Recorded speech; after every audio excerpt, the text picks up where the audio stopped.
ভাইয়া, খাচ্ছ কেন? আমি কিছু ভুল বললাম? না রে বোন, আমি কাঁদছি না, আর তুই কিছু ভুল বলিসনি। নে, মায়ের ওষুধ খাইয়ে দিস মাকে। আর এই যে কিছু চাল এনেছি, এগুলো রান্না করে তুই আর মা খেয়ে নিস। আমি বাইরে থেকে খেয়ে এসেছি।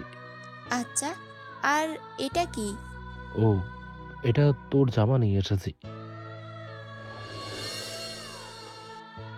স্যার, এই যে ওই কাজ করবে, আপনার যা ইচ্ছা তাই কাজ দিয়েন। অনেক গরিব মানুষ, কষ্ট করে খাই, জুতো পরিষ্কার করতে দিলেও করবে, তবুও রাখেন ওকে। মাহিনের কথায় উদয় ভীষণ কষ্ট পায়। তার বন্ধুও যে তাকে এভাবে বলবে এটা আশা করেনি উদয়। তবুও হাসি মুখে সবটা সহ্য করে নেয় উদয়। স্যার, আমার কাজটা তো হয়ে গেছে, এবার যদি টাকাটা দিয়ে দিতেন তাহলে ভালো হতো। চুপ কর ছোট লোক, কি এমন একটু কাজ করিস এর জন্য আবার মাস শেষ হতে না হতে টাকা চাস? কিন্তু স্যার, মাস তো অনেকদিন আগেই শেষ হয়েছে, আমার মায়ের জন্য ওষুধ কিনতে হবে, তাই যদি টাকাটা দিয়ে দিতেন। আমার প্রথমেই বোঝা উচিত ছিল তোদের মতন ফকিরদের কাছে আর কি বাই আশা করা যায়। কথাটি বলেই মনির খান গলা ছেড়ে তাদের দোকানের একজন কর্মচারীকে ডাক দেয়। সাথে সাথে রতন নামের ছেলেটি এসে উপস্থিত হয়। জি স্যার, কিছু বলবেন? হ্যাঁ, এই ফকিরটাকে তার পাওনা মিটিয়ে দিয়ে বিদায় কর, আর এর বদলে অন্য কাউকে নিবি, একে আর কাজে রাখিস না। কিন্তু স্যার, আমি কি ভুল করেছি? আমি তো শুধু টাকাটা চেয়েছি, প্লিজ আমাকে বের করে দেবেন না। আমার মা আছে বাসায়, আমার ছোট বোন আছে, আমার আমার চাকরি চলে গেলে আমি ওদের কি খাবো, কই যাব? স্যার, দয়া করুন। চুপ কর গরিবের বাচ্চা, তোকে আমি রাখবো না আর, এটাই আমার শেষ সিদ্ধান্ত। বলেই মনির খান সেখান থেকে চলে গেলেন। রতন নামের ছেলেটির উদয়ের জন্য ভীষণ খারাপ লাগছে, কিন্তু সেই কি বা করতে পারে। রতন 2000 টাকা উদয়ের হাতে ধরিয়ে দিয়ে বলল, ভাই, যদি কিছু করতে পারতাম তোমার জন্য, কিন্তু আমি নিজে নিরুপায়, আমার যে কিছু করার নেই। বলে রতনও সেখান থেকে চলে যায়। উদয়ের এখন মন চাচ্ছে চিৎকার করে কাঁদতে, তবে সে কাঁদবে না। তাকে তো উপরওয়ালা ধৈর্যের পরীক্ষা করছে, এই পরীক্ষা তাকে পাশ হতেই হবে। কথাটি ভেবে উদয় দোকান থেকে বের হয়ে যায় তার অসুস্থ মায়ের জন্য ঔষধ আর ছোট বোনটার জন্য জামা কিনতে। সবগুলো অপদার্থ জুড়েছে আমার কপালে, একটাও কাজের কাজ তো কিছুই করতে পারে না, সাথে অন্যরা যে কাজ করবে তাও করতে দিবে না। সরি, আমাদের ভুল হয়ে গেছে, তবে বিশ্বাস করুন আমরা কাজ করছি, আমরা অনেক কষ্ট করছি। কি করছো সেটা তো দেখতেই পাচ্ছি, যত সব গাধার দল, যাও বেরিয়ে যাও। আর্মি মেজর শাহেদ হোসেনের ধমক খেয়ে সবগুলো দৌড়ে পালালো। একটু হাসাহাসি মজাই তো করছিল, তাই বলে এভাবে বকলো? ভেবেই কয়েকজন মনে মনে শাহেদকে গালিগালাজ করছে। ওদের এভাবে বিড়বিড় করতে দেখে শাহেদের ডান হাত সাথে একজন ভালো বন্ধু নয়ন শাহেদের কেবিনে প্রবেশ করে। কিরে ভাই, তুই দিনে দিনে ভীষণ রকচটা মানুষ হয়ে যাচ্ছিস। আমি তো ভাবছি ভাবি তোর সাথে থাকে কি হবে। আমার এখন মজা করার মুড নেই, ফাজলামো করবি না নয়ন। নয়ন এবার একটু সিরিয়াস হলো, শাহেদের সামনে চেয়ারটায় গিয়ে বসলো, বলল, কি হয়েছে রে ভাই, তোকে আজ একটু বেশি চিন্তিত মনে হচ্ছে। কি আবার হবে? ওই এদিকে ঘটনা, আমাকেও ওই ডাকাতের বাচ্চারা ব্যাংকে লুট করেছে, আবার 3 জনকে খুন করে গেছে। ব্যাপারটা একটু বেশি সিরিয়াস বুঝলি না? মানে দেখ, ওরা যখন আসে তখন একদম ক্যামেরা বন্ধ থাকে, আবার কেউ তাদের দেখেও না, দেখলেও বর্ণনা দিতে পারে না। এই ব্যাপারগুলো আমাকে ভীষণভাবে ভাবাচ্ছে, আমাদের উপর ভীষণ চাপ দিচ্ছে উপর মহল থেকে। এসব তো পুলিশের দায়িত্ব, কিন্তু না, তাদের দিব্যি আরামে রেখে আমাদের খাড়াচ্ছে। নয়ন এবার হেসে দেয়, তার বন্ধুটাও না। নয়ন শাহেদকে সান্ত্বনা দিতে থাকে। তখনই আর্মি জেনারেল সেখানে আসায় তারা দুজনেই উঠে দাঁড়িয়ে স্যালুট দিলে জেনারেল বলেন, আপনি কি করেছেন মেজর সাহেব? আর কত পুলিশ অকর্মাদের উপর ভরসা করবেন? ওদের দায়িত্ব দিয়ে লাভ নেই বলেই তো আমাদের দায়িত্ব দিয়েছে উপরমহল, তবে আমাদের অলসতায় সে দায়িত্ব পিছিয়ে যাচ্ছে। ক্ষমা করবেন স্যার, আমি সম্পূর্ণ চেষ্টা করছি এবং আশা করি আমরা তাদের ধরেও ফেলবো। হ্যাঁ, এই প্রত্যাশাই রইল। আর নয়ন, তুমি আমার সাথে এসো, বলেই আর্মি জেনারেল সেখান থেকে চলে যায়। নয়ন যাবার সময় বলে যায়, দেখিস একজন আসবে, সে সব সমস্যার সমাধান করবে। ভাইয়া এসেছো তুমি? জানো আজকে আমি তোমার জন্য শাপলা ফুলের ডাঁটি ভাজি করব। কাল থেকে নিয়ে এসেছি। তুমি চাল এনেছো তো ভাই? উদয় কি বলবে বুঝতে পারছে না। তার একটা মাত্র বোন, প্রাণের বোন, অথচ তার মতো একটা বড় ভাই থাকতেও কিছুই করতে পারছে না, স্কুলেও পড়তে পারছে না। এসব ভেবে অজান্তে চোখ থেকে দুফোঁটা অশ্রু গড়ালো উদয়ের। ভাইয়া খাচ্ছ কেন? আমি কিছু ভুল বললাম? না রে বোন, আমি কাচ্ছি না, আর তুই কিছু ভুল বলিস নি। নে মায়ের ওষুধ খাইয়ে দিস মাকে। আর এই যে কিছু চাল এনেছি, এগুলো রান্না করে তুই আর মা খেয়ে নিস। আমি বাইরে থেকে খেয়ে এসেছি। আচ্ছা, আর এটা কি? ও, এটা তোর জামা নিয়ে এসেছি। 2 বছর তো কিছুই কিনে দিতে পারিনি। কেন আনলে ভাইয়া? আমার কাছে একটা আছে তো নতুন। তুমি কেন কিছু কেনো না? তুমি নিজেকে একটু দেখেছো? এই শার্টটাও তো ছিঁড়ে গেছে। হয়েছে, আমাকে নিয়ে ভাবতে হবে না। যা গিয়ে রান্না কর। উষা আর কথা না বাড়িয়ে রান্না করতে চলে যায়। উদয়ের মা উদয়কে ডাক দেওয়াতে উদয় তার মার কাছে যায়। বাবা, আমার জন্য কত কষ্ট করিস তোরা, আমি কিছুই করতে পারছি না। বাবা, আমাকে ক্ষমা করিস। এসব কি বলছো তুমি? কিসের কষ্ট? মায়ের জন্য সন্তান যাই করুক কখনোই কষ্ট হয় না। তাই এইসব আর বলো না মা। বাবা, আমি আছি আর কদিন, তুই উষাকে দেখে রাখিস। তুই তো জানিস মেয়েটা আমার অনেক সরল, তুই ওর ভবিষ্যৎটা দেখে রাখিস। বলেই উদয়ের মা কাঁদতে লাগলেন। উদয় তড়িঘড়ি করে পানি আর ঔষধ নিয়ে এসে বলে, মা কেন এত চিন্তা করো? আমি আছি তো তোমাদের সাথে। উপরওয়ালা আছে, উনি নিশ্চয়ই আমাদের সাথে এত নির্দয় হবেন না। উদয় বাইরে যাওয়ার জন্য তাদের এই ছোট টিন দিয়ে তৈরি করা বাসাটা থেকে বের হচ্ছিল, এমন সময় উষা হাতে প্লেট নিয়ে দৌড়ে এসে বলে, মিথ্যা তো বলতে পারোই না ভাইয়া, শুধু শুধু বলার চেষ্টা করো। এই নাও, হাঁ করো। উদয় অবাক হয় উষাকে এইভাবে ভাতের প্লেট নিয়ে দাঁড়িয়ে থাকতে দেখে। কি রে, তোকে পাকামো করতে কে বলেছে? আমি খেয়ে নেবো গিয়ে, তুই খা গিয়ে যা। না ভাইয়া, আমি খেয়ে এসেছি, মাকেও দিয়েছি, এগুলো রয়ে গেছে। নাও, তুমি খেয়ে নাও। তুই সত্যি খেয়েছিস? হ্যাঁ ভাই, সত্যি দেখছো না আমার পেট ভরে আছে। নাও, তুমি খেয়ে নাও। উদয় আর সন্দেহ করে না তার বোন নিশ্চয়ই তাকে মিথ্যা কথা বলবে না। বেচারার অনেক খিদে পেয়েছিল, কালকে দুপুর থেকে না খাওয়া, তাই খাবারগুলো পেয়ে দ্রুত হাতে খেয়ে নেয়। আমি যাচ্ছি, আসতে রাত হবে। তুই সাবধানে থাকিস, মাকে দেখে রাখবে আর ঠিক সময় মতো ওষুধ খাইয়ে দিবি। বলেই উদয় চলে যায়। উষা পিছে দাঁড়িয়ে থেকে বলে, আমার জন্য কত কষ্ট করো ভাইয়া, আর আমি সামান্য এইটুকু করতে পারবো না? একদিন না হয় নাই খেলাম।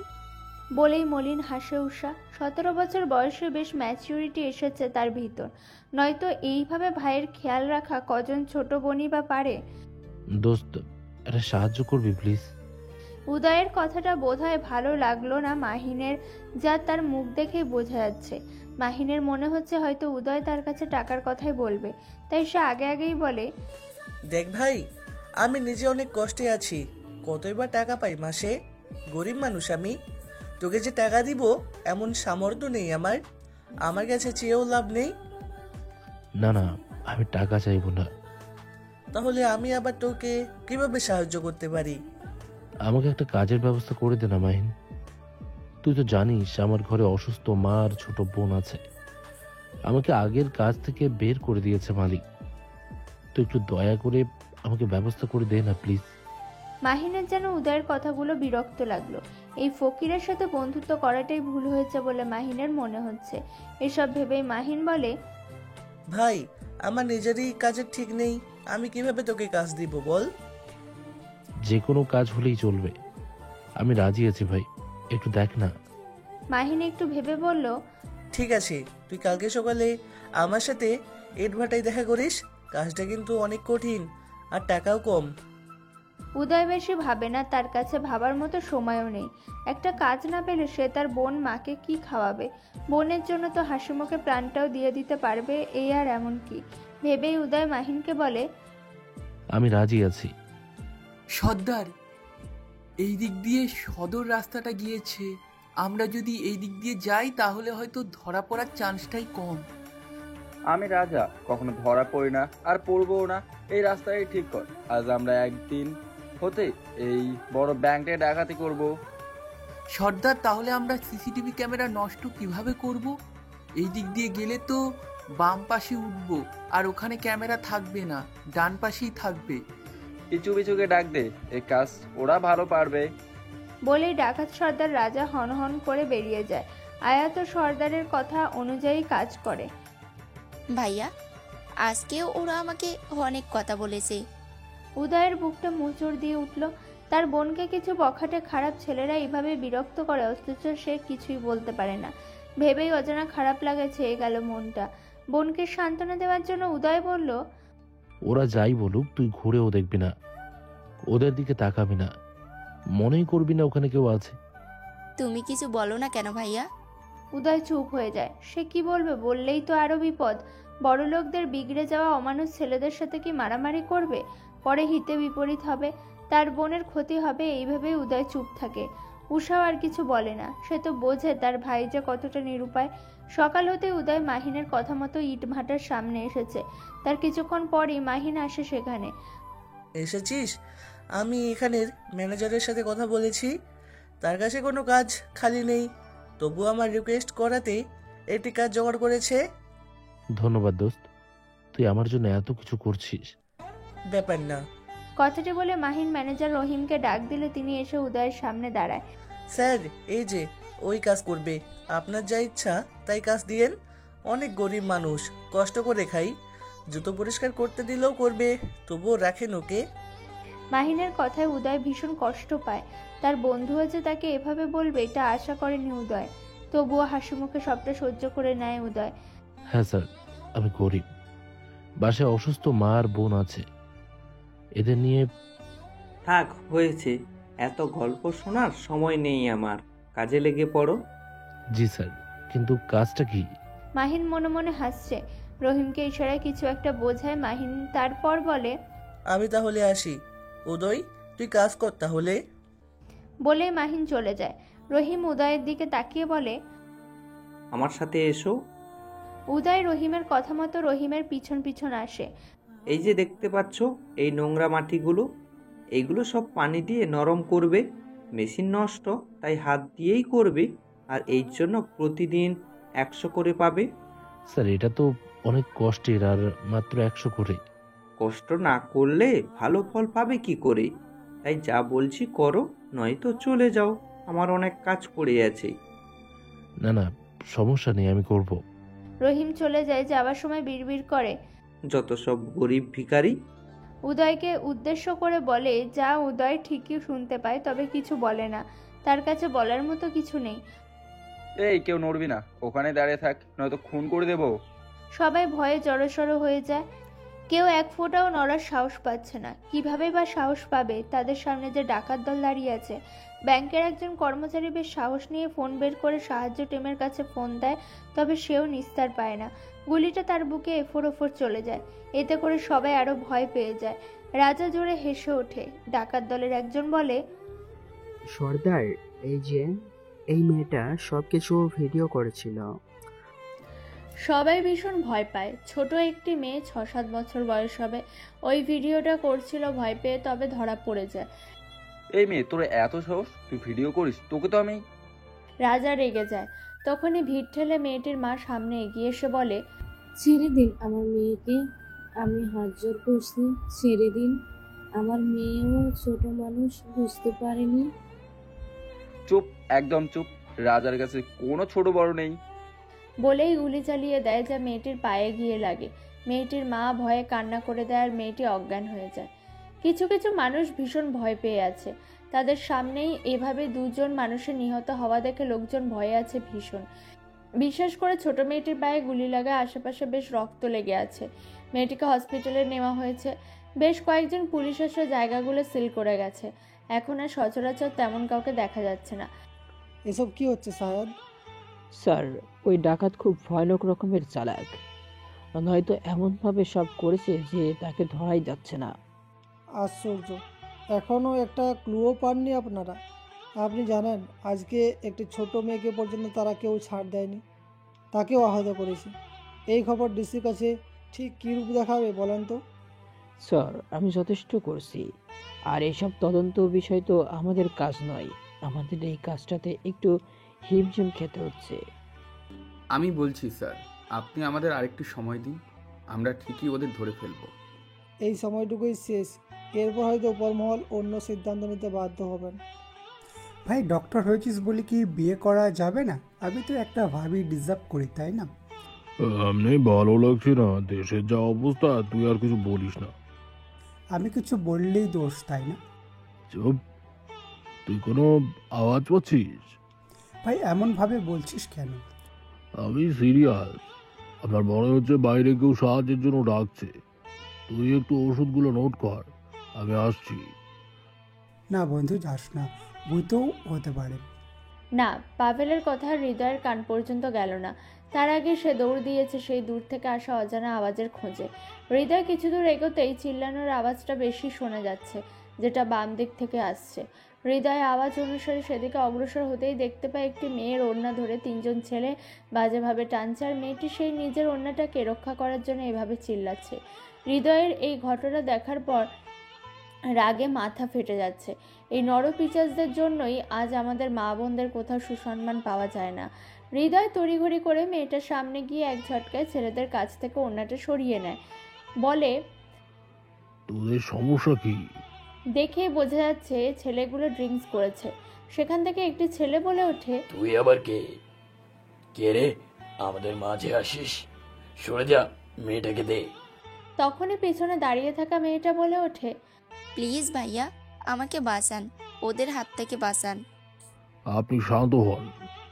হৃদয় কথাটি মেয়েটির উদ্দেশ্য বলে ছেলেদের দিকে এগোয়। ছেলেগুলোও নেশার বসে টলতে টলতে হৃদয়ের দিকে আগাতে নেয়। তার আগে দুজন সেখানে অজ্ঞান হয়ে পড়ে। রাকিব নামের ছেলেটি তার বন্ধুদের ডাকতে থাকে। হৃদয় বুঝে যায় এই ছেলেরা তাদের কিছুই করতে পারবে না। হৃদয় ছেলেদের কিছু না বলে মেয়েটিকে নিয়ে সেখান থেকে চলে আসে। আপনি ঠিক আছেন? আর এই ভর দুপুরে এই নির্জন রাস্তায় কি করছিলেন? তোমার নাম কি বোন? মেয়েটি ভীষণ ভয় পাচ্ছে, যা তার মুখ দেখে বোঝা যাচ্ছে। হৃদয় পরিস্থিতি বুঝতে পেরে বলে, ঠিক আছে, বলতে হবে না। বাড়ির ঠিকানা বলুন, আমি দিয়ে আসছি। আমাকে বিশ্বাস করতেই পারে, এতটাও খারাপ নই।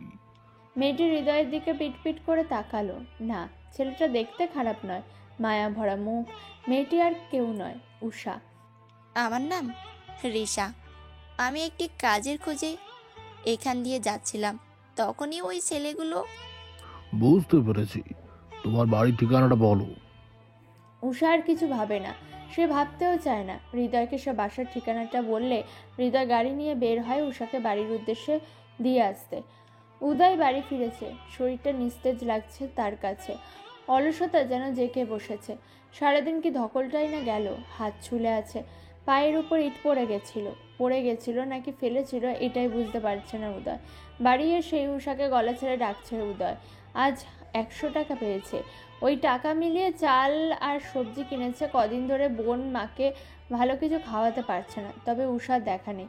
বিকেল হয়ে আসছে, কিছুক্ষণ পর সন্ধ্যা হবে। উদয় উষাকে খুঁজতে খুঁজতে মায়ের ঘরে যায়। সেখানে গিয়ে দেখে তার মা একাই শুয়ে আছে। উদয় মায়ের কাছে গিয়ে বলে, মা, মা। উদয়ের মা চোখ খুললেন, হাত পা নাড়াতে পারেন না, একটু আধটু কথা বলতে পারেন, এই আর কি। প্যারালাইজড হয়ে আছেন, সাথে দেখা গিয়েছে যক্ষা রোগ, যে কোনো সময় চলে যাবেন তিনি। মা, উষাকে দেখেছো? বাড়ি ফিরে তো ওকে কোথাও দেখছি না। উদয়ের মা ছেলের কথায় উতলা হলেন এবং বেশ উত্তেজিত হয়ে আধো আধো কণ্ঠে বললেন, কি বলছিস বাবা?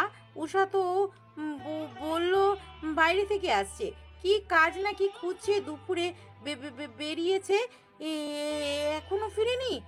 উদয়ের মনটা আনচান করছে, কেন যেন অজানা খারাপ লাগা কাজ করছে। তবে মা চিন্তা করবেন ভেবে মাকে শান্ত রাখতে আশ্বাস দিয়ে বললেন, না মা, চিন্তা করো না। আচ্ছা, হয়তো শিউলিদের বাসায় চলে আসবে। তুমি ওষুধ খেয়েছো তো? উদয়ের কথা শুনে উদয়ের মা এবার শান্ত হলেন এবং উপর নিচ মাথা নাড়িয়ে বোঝালেন তিনি খেয়েছেন এবং ঠিক আছেন। উদয়ের কষ্ট হচ্ছে, পায়ে ব্যথা নিয়ে সে তার বোনের খোঁজে ছুটেছে। কিছু পথ যেতে একটি বড় গাড়িতে করে তার বোনকে আসতে দেখে। উষা তার ভাইকে এই অবস্থায় দেখে কাঁদতে কাঁদতে বের হতে যায়, তবে অভ্যাস না থাকায় গাড়ির দরজা খুলতে পারল না। তখন হৃদয় আদুরে স্বরে বলে, আমি খুলে দিচ্ছি। গাড়ির দরজা খুলতে উষা বের হয়ে তার ভাইকে গিয়ে জড়িয়ে ধরে। উদয় বুঝতে না পেরে বলে, কি হয়েছে বোন, তুই কাঁদছিস কেন? কেউ কিছু বলেছে তোকে? বল আমায়। উষা তার ভাইয়ের দিকে তাকিয়ে ছলছল চোখে সব ঘটনা খুলে বলে। উদয়ের মাথা গরম হয়ে যাচ্ছে, তবুও নিজেকে সংযত রাখার চেষ্টা করছে। উষা হৃদয়ের দিকে আঙুল তাক করে বলে, উনি যদি না থাকতেন তাহলে আমি হয়তো। বলেই উষা ফুপিয়ে ওঠে। উদয় বোনকে শান্ত করে হৃদয়ের উদ্দেশ্য বলে, ভাই, কিভাবে ধন্যবাদ দেব বুঝতে পারছি না। তুমি জানো আজ এই গরিবের কত উপকার করলে। এই ঋণ শোধ করার ক্ষমতা নেই। না ভাই, কি বলছেন? এইটা আমার কর্তব্য। আর ঋণ শোধ করার দরকার নেই, মানুষ তো মানুষের জন্য, তাই না ভাই? আমি যদি পরে কিছু চাই তাহলে না হয় সেটা দিয়েন। বলে হৃদয় উষার দিকে তাকায়। উষা চোখ পিটপিট করে তাকিয়ে আবার চোখ সরিয়ে নেয়। উদয় সৌজন্যমূলক হাসে। উষা বলে, বাড়িতে আসবেন না? জানি গরিব, তবুও পানি তো খাওয়াতেই পারি। হৃদয় একটু মুচকি হেসে উদয়ের দিকে তাকিয়ে বলে, পরের বার আসলে কিন্তু কিছু না নিয়ে যাব না। হৃদয়ের কথাটা উদয় এবং উষার মাথার উপর দিয়ে গিয়েছে, তবু উদয় সুন্দর হাসে। হৃদয় চলে যায়। যাওয়ার আগে উষার দিকে তাকিয়ে বলে, এরপর থেকে দেখে শুনে চলবেন ম্যাডাম। হৃদয় চলে যায়। উদয় ও উষাকে নিয়ে বাড়ি ফেরে এবং দুজনে বসে বেশ মজার সাথে খাবার খায়। গরিব হলেও এই এক শান্তি। নেই কোনো চিন্তা, নেই কোনো ঝামেলা। 1-2 দিন কষ্ট হলেও তবুও শান্তিতে তো থাকা যায়। সর্দার, যা করছি তাতে অনায়াসে 2 থেকে 3 মাস বসেই খাওয়া যাবে। চুপ কর, এতে কিছুই হবে না, আমাদের আরো প্রয়োজন। এর পরের বার আরো একটা বড় ব্যাংক ধরতে হবে, খোঁজ নি ভালো করে। আর হ্যাঁ, এবার রাস্তাটা বস্তি পথ দিয়ে ধরবি। কিন্তু এতে তো আমাদের অনেক রিস্ক আছে, ধরা পড়ার চান্সও বেশি। আমি কি এত কিছু শুনতে চেয়েছি? রাজার কথার মাঝেই সেখানে হাসান নামে ছেলেটি এসে উপস্থিত হয়। ছেলেটি হাঁপাচ্ছে। হাঁপাতে হাঁপাতে বলে, সর্দার, সমুদ্র দিয়ে কেউ আসছে। কি বলিস হাসান? কে আসবে? পুলিশ নয় তো? চুপ হারামজাদা, মুখ দিয়ে কি ভালো কথা বের হয় না? ক্ষমা করবেন বস। যা গিয়ে চারপাশে নিরাপদ ফাঁদ বেঁধে দে, যাতে কেউ আর এই পর্যন্ত না আসতে পারে। যেই সামনে আসবে তাকে গুলি চালিয়ে দিবি, সময় নেবি না। রাজার কথা ওরা দুজন সাই জানিয়ে চলে গেল। ওরা যেতে রাজা বিশ্রী হাসি দিয়ে বলে, এই রাজাকে ধরতে চেয়েছিস তোরা? ভেবেছিলি কিছুই টের পাবো না? তবে সাহস দেখে অবাক হচ্ছি, আমার ডেরায় চলে এসেছিস, কত সাহস! বলেই রাজা পুনরায় বাঁকা হাসে। আজ কড়া রোদ উঠেছে আকাশে। গরমের উত্তাপে যারা কিনা এত এত কষ্টের কাজ করেন তাদের আরো কষ্ট বেড়ে যাবে। উদয় ইট ভাটায় এসে দাঁড়াতেই মনের হিস হিস করে বলে ওঠে, এত দেরি করছো কেন? বসে বসে কি টাকা পেয়ে যাবে নাকি? এজন্যই ফকিরদের মাথায় তুলতে নেই, পায়ের নিচেই রেখে দেওয়া উচিত। অন্তত নিজের জায়গাটা কোথায় সেটা টের পাবে। উদয়ের ভীষণ খারাপ লাগছে, তবে সে কিছুই বলে না, চুপচাপ সহ্য করে নেয়। মনির উদয়ের হাতে হাতুড়ি দিয়ে বলল, এখানে 30 বস্তা ইট আছে, সবগুলো আজকের ভিতরে ভেঙে শেষ করবে। মেশিন নষ্ট আজ। হ্যাঁ জানি, মেশিন নষ্ট, আমাকে হাত দিয়েই করতে হবে। তবে এইবার যদি একটু টাকাটা বেশি দিতেন। এই ফকির, টাকা কি গাছে ধরে যে তোকে বেশি করে টাকা দিব? নিজে যা কাজ করবি সেটারই ফল পাবি। মন চাইলে কর, নয়তো চলে যায় এখান থেকে সালা। না স্যার, করব। মনির চলে যায়। উদয় শুধু মনিরের দিকে তাকিয়ে হাসে আর মনে মনে বলে, হায় রে মানুষ। উদয় কাজ করছিল, এমন সময় সেখানে রনি নামের একটি ছেলে আসে। এসে উদয়ের সামনে দাঁড়িয়ে তার সামনে ইটগুলোর উপরে পানি ঢেলে দেয়। উদয় হতবাক হয়ে যায় রনির এমন কাজে। উপরে ছেলেটির দিকে তাকিয়ে উদয় বলে, ভাই এগুলো ভিজিয়ে দিলে কেন? ভাঙতে ভীষণ কষ্ট হবে। তো কষ্ট হবে দেখেই তো দিলাম। কাজ করতে এসেছো এখানে, তো করো কাজ। এমন সরল সোজা হলে সবাই খারাপ ব্যবহার করবে। এবার একটু চালাক হতে শিখতে হবে, নয়তো টিকতে পারবে না। উদয় রনির কথার কোনো উত্তর দেয় না। রনি আর কিছু না বলে সেখান থেকে চলে যায়। আমি বুঝতে পারছি না ভাই, এই কাজটা কে করলো? যেই করুক, তার নিশ্চয়ই ছেলেদের সাথে ভীষণ ক্ষোভ আছে। নয়তো এভাবে ছেলেদের যৌনাঙ্গ কেটে এমনভাবে মেরে ফেলা, তাও আবার অমানুষদেরই মেরেছে। যে মেরেছে তাকে সামনে পেলে গলায় মালা দিতাম। হ্যাঁ, তা যা বলেছিস, কয়েকটা শয়তান ছেলে, ওদের জন্য কিছু মেয়েরা শান্তি মতন থাকতেও পারতো না। তখনই মহিন সালাম দিয়ে রুমে প্রবেশ করে। কি করছেন কি আপনারা এখানে? খবর পেয়েছেন? কি খবর? পুলিশ পক্ষ থেকে যে কয়েকজন ডাকাতের ঢেরাই পাঠানো হয়েছিল, সবাইকে ওরা মেরে ফেলেছে। মেরে আবার নৌকায় করে লাশ পাঠিয়ে দিয়েছে। ভাবা যায় কি সাংঘাতিক। কেসটা যতই সহজ মনে হচ্ছে ততটা না। দেশের অবস্থা এখন খারাপের পথে। ওই ছেলেদেরকে মারলো, সে ব্যাপারে কি কিছু খবর পেয়েছো? আপাতত তেমন খবর পাওয়া যাবে না। মহিনের কথা শুনে রাহাত বিড়বিড় করে বলে, জীবনে খবর পাওয়া যাবে না, কারণ সব যে অকর্ম। কিছু বললেন স্যার? না না, কিছু না। আচ্ছা তুমি যাও, আমরা একটু পরে আসছি। জি স্যার। কি বলিস রে উষা, সত্যি নাকি? সত্যি তো, মিথ্যা বলবো নাকি? তার নাম কি, থাকে কোথায়, কি বা করে জানিস কিছু? দেখতে কেমন রে? ওহ, চুপ করবি তুই? সেই প্রশ্ন করেই যাচ্ছিস, এমনভাবে বলছিস যেন তুই তোর কোনো বোনকে বিয়ে দিবি। ভালো হলো তো দিবই, এত সুন্দরী বান্ধবী থাকতে দূরে যাব কেন? মাইর খাবি কিন্তু। চুপ থাক। কোথায় সে আর কোথায় আমি, আকাশ মাটির তফাৎ। আমি এসব ভাবি না।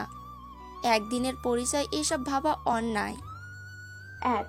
তো দিনের পরিচয় অনেক কিছুই করে দেয়, কোনো জিনিসকেই হালা করিস না। হয়েছে তোর জ্ঞান দেওয়া। এমন করিস কেন রে? আচ্ছা নামটা তো বললি না। উষা ইতস্তত হলো বেশ। লোকটার মুখটা কেন যেন বারবার তার চোখের সামনে ভেসে উঠছে। তার সেই হাসি হাসি কথা বলার ধরন কেন যেন অদ্ভুত অনুভূতি হচ্ছে তার। ভাবলেই অন্য দুনিয়ায় চলে যায় সে।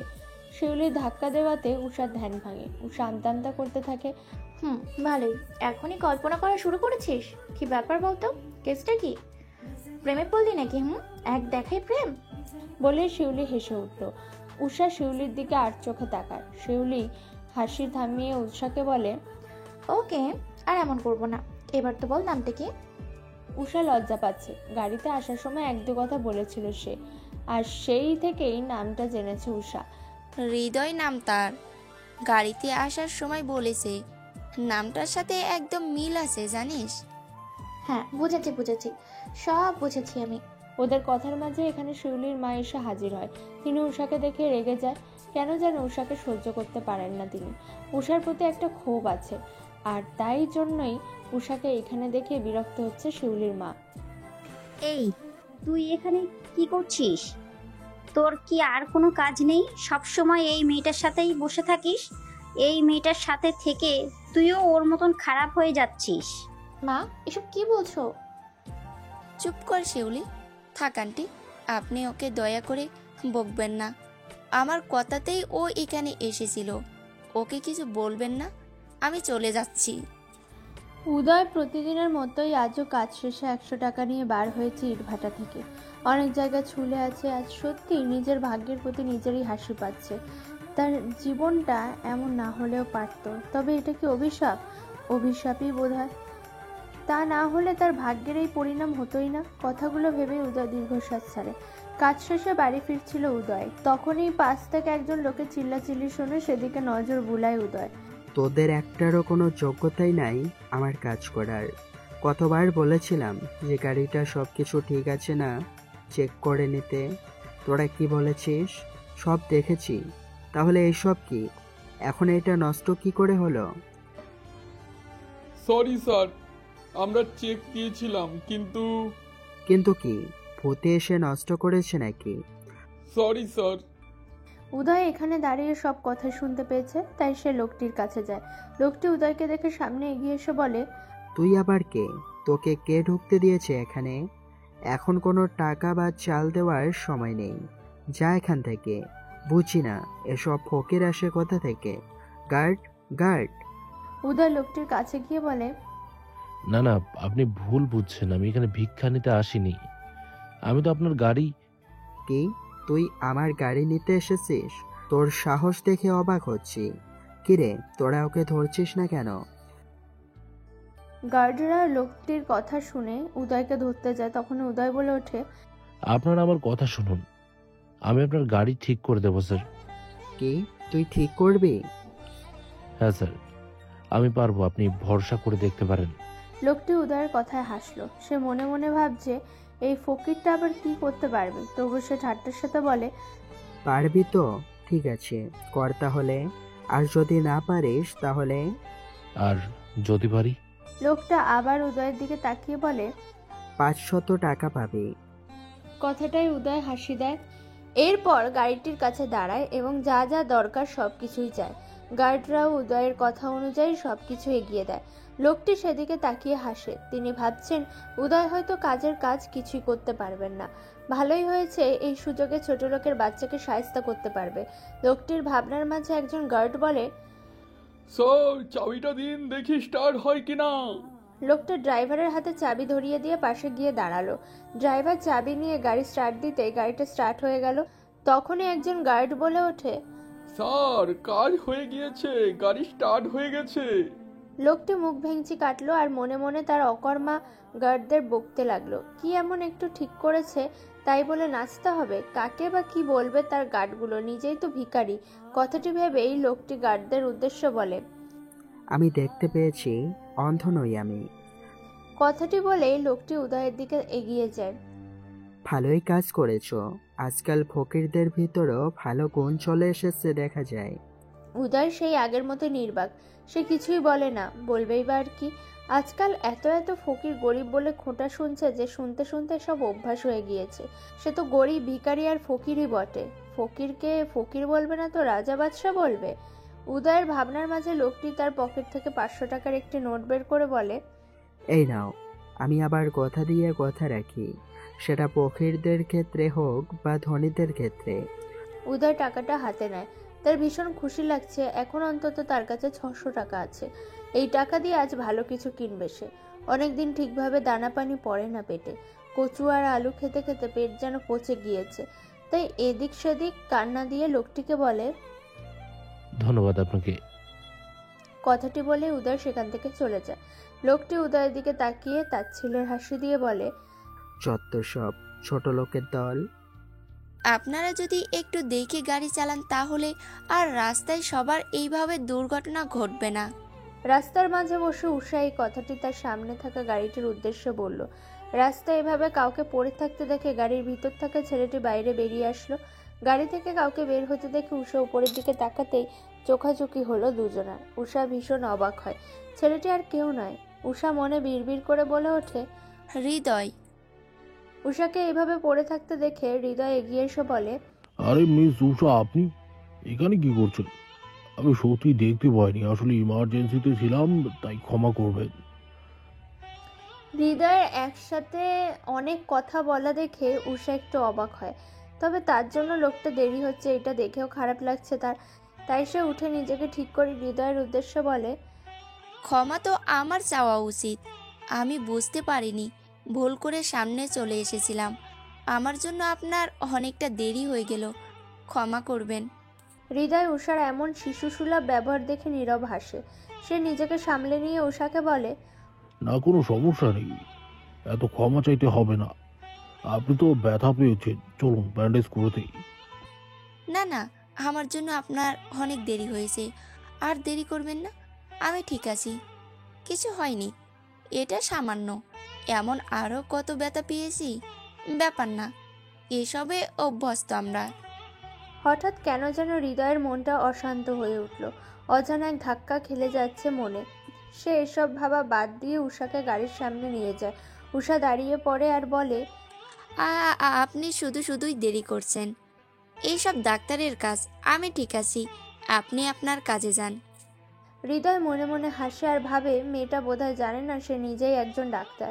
হৃদয় ঝটপট গাড়ির ভেতর থেকে ফার্স্ট এইড বক্স বার করে যা দেখে উষা বলে, এটা কি? হৃদয় উষার দিকে তাকে ছোট হেসে বলে, চিকিৎসা করার জন্য। উদয়ের মনটা আজ বেশ ভালো। তাই সে তার বন্ধু মাহিনের কাছে এসেছে খবরটা দিতে। যদিও মাহিন এখন একটা কাজ নিয়ে বেশ রেগেছিল, তবে উদয়কে দেখে তার রাগটা আরো বেশি বেড়ে গেল। তাই উদয় কিছু বলার আগেই মাহিন বলল, কি সমস্যা? কি চাইতে এসেছিস সেখানে? একটা কাজ তো দিয়েছিলাম খুঁজে, আর কিছু নেই আমার কাছে। আরে তুই রেগে যাচ্ছিস কেন? আমি তো শুধু তোকে ধন্যবাদ জানাতে আসলাম। তুই আমার জন্য কত কিছু করেছিস। আর জানিস আজ কিছু বলার থাকলে বল, নয়তো তুই যেতে পারিস।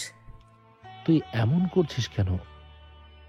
মাহিনের মাথাটা আরো গরম হচ্ছে, যা তার মুখ দেখেই বোঝা যাচ্ছে। উদয়ের হাতে 500 টাকার নোট দেখে ভুরু কুঁচকায় মাহিন। টাকার দিকে তাকিয়ে জিজ্ঞেস করে, এটা কিসের টাকা রে? মাহিনের সম্মতি পেয়ে উদয় একগাল হেসে মাহিনের দিকে এগিয়ে বলে, এটা আমি আজকে কাজ করে পেয়েছি। তোকে এত টাকা দিল মনির খান? দিয়েছে নাকি চুরি করেছিস? এসব কি বলছিস মাহিন? চুরি কেন করব? কাজ করে পেয়েছি। আর এটা মনির স্যার দেয়নি, এটা আমি একজন স্যারের গাড়ি ঠিক করে পেয়েছি। বাহ, ভালোই তো। তা আমার এখানে কেন এসেছিস? তুই তো জানিস আমার ভালো মন্দ সব তোকে বলি। তাও আজও 1 টাকা পেয়ে বেশ ভালো লাগছে। অনেকদিন পর বোনকে। বোনকে? বোনকে আর কত? এইসব ফালতু কথা শোনার টাইম নেই আমার। প্লিজ যা এখান থেকে। তুই এমন কেন করছিস? তুই তো আমার বন্ধু। কিসের বন্ধু? আমি তোর বন্ধু নই। আমার ভুল হয়েছে তোর মতো এমন গরিব ছোটলোক বস্তির মানুষকে আমার বন্ধু বানিয়ে। হ্যাঁ, একটু সাহায্য করেছিলি তাই, নয়তো তোর মতো ভিখারি আমার বন্ধু হওয়ার যোগ্যতা রাখে না। যত সব ফালতু লোক। কি বলছিস মাহিন? ঠিক বলছি, যা এখান থেকে। বলেই মাহিন এক প্রকার উদয়কে টেনে বের করে দেয় তার বাড়ি থেকে। উদয় বেশ কষ্ট পায়। যেমনই ছিল, একটাই বন্ধু ছিল, আর সেটাও হারালো। 500 টাকার নোটটা এখন তার হাতেই। উদয় তার বাড়ির রাস্তাতেই আসছিল, এমন সময় পিছন থেকে দুজন ছেলে একটি বাইক নিয়ে এসে উদয়ের হাত থেকে 500 টাকার নোটটা নিয়ে চলে যায়। উদয় বাইকের পিছনে দৌড়ায় আর অনুরোধ করে বাইক থামাতে। অমানুষ কি আর মানুষ হয়? বাইক নিমেষেই হারিয়ে যায় উদয়ের দৃষ্টি সীমানা থেকে। উদয় বসে পড়ে ছলছল চোখে চেয়ে বলে, বোনকে ভালো জিনিস খাওয়াতে চেয়েছিলাম, শুধু এটাও কেড়ে নিল। বলেই তার ছেলের হাসি হাসে উদয়। তোমরা এইখানে কি ঘাস কাটতে আসো? তিনজন পুলিশ ইন্সপেক্টর লাশ পাওয়া গেছে, আর তোমরা বলছো এই খবর লুকিয়ে রাখতে। এটা যেন সরাসরি না হয়। আমি একজন আর্মির মেজর হয়ে এই অন্যায় কি করে মানি? শাহিদের কথার মাঝেই সেখানে আর্মি জেনারেল এসে হাজির হয় এবং শাহিদের উদ্দেশ্যে বলে, তোমার ব্যাপারটা আমি বুঝতে পারছি, তবে তুমি কি দেখছো না এখন জনগণ আমাদের উপর কতটা রেগে আছে? তার ভিতরে এসব খবর শুনলে কি হতে পারে বুঝতে পারছো? কিন্তু স্যার, ওদের পরিবার? আমি তাদের বাড়ির মানুষের সাথে কথা বলেছি। আমি বুঝিয়েছি তারা আপাতত কিছুই বলবে না, কারণ তারা নাকি আমাদের উপর কৃতজ্ঞ। জি স্যার, বুঝেছি। তবে ডাকাত দলের একটি ছেলের নাম জানা গেছে। কি? হ্যাঁ স্যার। কথাটি বলে শাহেদ 500 টাকা দুজন আর্মিকে সেখান থেকে চলে যেতে বলে এবং তার কথা মতো তারা দুজন চলে যায়। শাহেদ জেনারেলের কাছে গিয়ে বলে, স্যার, ছেলেটার নাম আয়াত, তবে কে সেটা তা জানি না। মৃত হয়ে ফিরে আসা একজন পুলিশ স্টাফের হাতে রেখেছি। এই নাম রক্ত দিয়ে লেখা, অনেক কষ্টে লিখেছে। কিন্তু এতে কি বা প্রমাণ হয়? অনেক কিছুই আছে প্রমাণের মতো। জেনারেল শাহিদের দিকে তাকায়, তবে শাহিদ অন্যমনস্ক হয়ে কিছু ভাবে। কি হয়েছে? তোমার কি মন খারাপ? উদয় মাত্রই ঘরে ফিরেছে। উদাস মনে এইটাই উষা অনেকক্ষণ যাবৎ লক্ষ্য করে। উদয়ের উদ্দেশ্যে কথাটা বলতে উদয় হুঁশ ফিরে পায়। না না, ঠিক আছে আমি। তোর কি খবর? মায়ের ওষুধ দিয়েছিস? হ্যাঁ ভাইয়া, দিয়েছি। উদয় উষার দিকে তাকিয়ে মলিন হাসে, তবে একটু ভালো করে লক্ষ্য করতে দেখে উষার হাতে ব্যান্ডেজ করা। এ কি উষা, তোর কি হয়েছে? তোর হাতে কাপড় কেন বাঁধা? কি হয়েছে? উষা হকচকায়। সে ভুলে গিয়েছিল সে যে ব্যথা পেয়েছে। ভাই চিন্তা করবে তাই লুকানোর জন্যই বলে, গাছ থেকে পড়ে গেছি। উদয় সন্দেহ দৃষ্টি নিয়ে তাকায় উষার দিকে। উষার চোখ পিটপিট করছে। উদয় গম্ভীর কণ্ঠে বলে, আমি সত্যি বলতে বলেছি উষা। ভাইয়া আসলে। উষা উদয়কে সকল ঘটনা খুলে বলে, যা শুনে উদয়ের প্রথম রাগ হলেও পরে ভালো লাগে এটা শুনে। অচেনা হয়েও বারবার সাহায্য করছে ছেলেটা। উদয় আর কিছু না বলে ফ্রেশ হতে যায়। উষা যেন হাফ ছেড়ে বাঁচে। মা। উদয়ের কণ্ঠ শুনে উদয়ের মা নড়ে উঠলেন। উদয় তার মায়ের পাশে বসে বলে, মা জানো, আমার সাথে আজকে ভীষণ খারাপ হলো। কি আর চেয়েছিলাম বলো? শুধু বোনকে আর তোমাকে খাওয়াতে চেয়েছি, তবে এটাও হলো না। উদয়ের মা উদয়ের দিকে ছলছল নয়ন নিয়ে তাকায়। তার ছেলেটা অনেক করেছে তাদের জন্য, তার মেয়েটার জন্য কি না করে। বোনকে যে বেশ ভালোবাসে। মাঝে মাঝে ওদের ভাই বোনের ভালোবাসা দেখে উদয়ের মায়ের জীবন সার্থক মনে হয়। উদয় তার মাকে কান্না করতে দেখে বলে, মা কি হয়েছে, তুমি কাঁদছো? উদয়ের মা ভাঙা কণ্ঠে বলল, না না বাবা, কাঁদছি না। উদয় আর তার মাকে কিছুই বলে না, মায়ের মাথায় হাত দিয়ে বলে, ঘুমা মা। কথাটি বলে উদয় চলে যায়। উদয়ের যাবার পানে চেয়ে নীরবে চোখের পানি ফেলে উদয়ের মা। ইচুকে কেন পাচ্ছি না? সর্দার, ইচু বোধহয় আবার টাল হয়ে পড়ে আছে কোথাও। সর্দার, আমরা না করেছি, তবে ও শোনেনি। কয়টা গাধা নিয়ে চলি, আর কি বলবো। কাজের সময় কারো খোঁজ নেই, তবে অকাজে সব আগে আগে। যেখান থেকে পারিস ইচুকে ধরে নিয়ে আয়। জি বস। তুই কি করতে দাঁড়িয়ে আছিস? তোকে বলেছিলাম খোঁজ নিতে নিয়েছিলি। বস, আপাতত সব রাস্তা বন্ধ হয়ে আছে। যেখান দিয়ে যাব সেখানেই আর্মিদের পাওয়া যাবে। এই মরার আর্মিগুলোর জন্য একটু শান্তি পাওয়া যাচ্ছে না। এইসব ঝামেলা মিটবে কবে?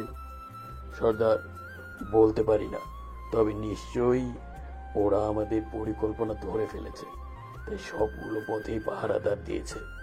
তো কি হয়েছে?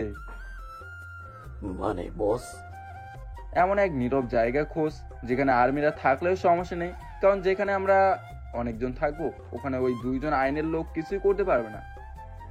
হ্যাঁ সর্দার, বুঝেছি। আমি তাহলে খোঁজ নিচ্ছি। হ্যাঁ যা।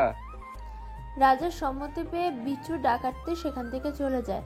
আয়াত ইচুকে টেনে টেনে রাজার সামনে নিয়ে আসে। রাজা ইচুকে এমন অবস্থা দেখে বেশ রেগে যায়। ইচুর শরীরে রক্ত লেগে আছে, বেচারা হয়তো মরেই গেছে। আয়াত রাজার সামনে ইচুকে রেখে বলে, সর্দার, নদীর কিনারায় পড়েছিল, সেখান থেকেই নিয়ে এসেছি। বেঁচে আছে? আয়াত মাথা নিচু করেই উত্তর দেয়, না সর্দার, বেঁচে নেই। আয়াত কথা শেষ করার আগেই রাজা আয়াতের কলার চেপে ধরে, যা দেখে পাশে থাকা আরও ডাকাত সদস্যগুলো ভয় পেয়ে যায়। তাদের সর্দার বেশ রেগেছে। সেখানে থেকে একজন ডাকাত বলে, বস, আমার মনে হয় এইসব ওই আর্মিদেরই কাজ। উদয় উষা একসাথে খেতে বসেছে। দুজনের প্লেটেই পানি, ভাত এবং পেঁয়াজ। এইটুকু খাবার হলেও কারো মুখে কোনো অভিযোগ নেই, নেই কোনো অশান্তি। এটাই হয়তো পরিবারের ভালোবাসা। এই ভালোবাসার জন্যই পরিবারের সকলে যে অবস্থাতেই থাকুক সব অবস্থাতে একসাথে থাকে। তাদের খাওয়া দাওয়ার মধ্যে উষা হঠাৎ করে বলে ওঠে, ভাইয়া, তুমি কি কোনো খবর পেয়েছো? কি খবর? ভাইয়া, কিছু ছেলে যে আমাকে বিরক্ত করতো, সেই ছেলেগুলোকে আর কিছুদিন ধরে দেখা যাচ্ছে না। আমিও আর কোনো চিন্তা করিনি, তবে কালকে খবর পেলাম সেই ছেলেগুলোকে নাকি কে যেন মেরে ফেলেছে।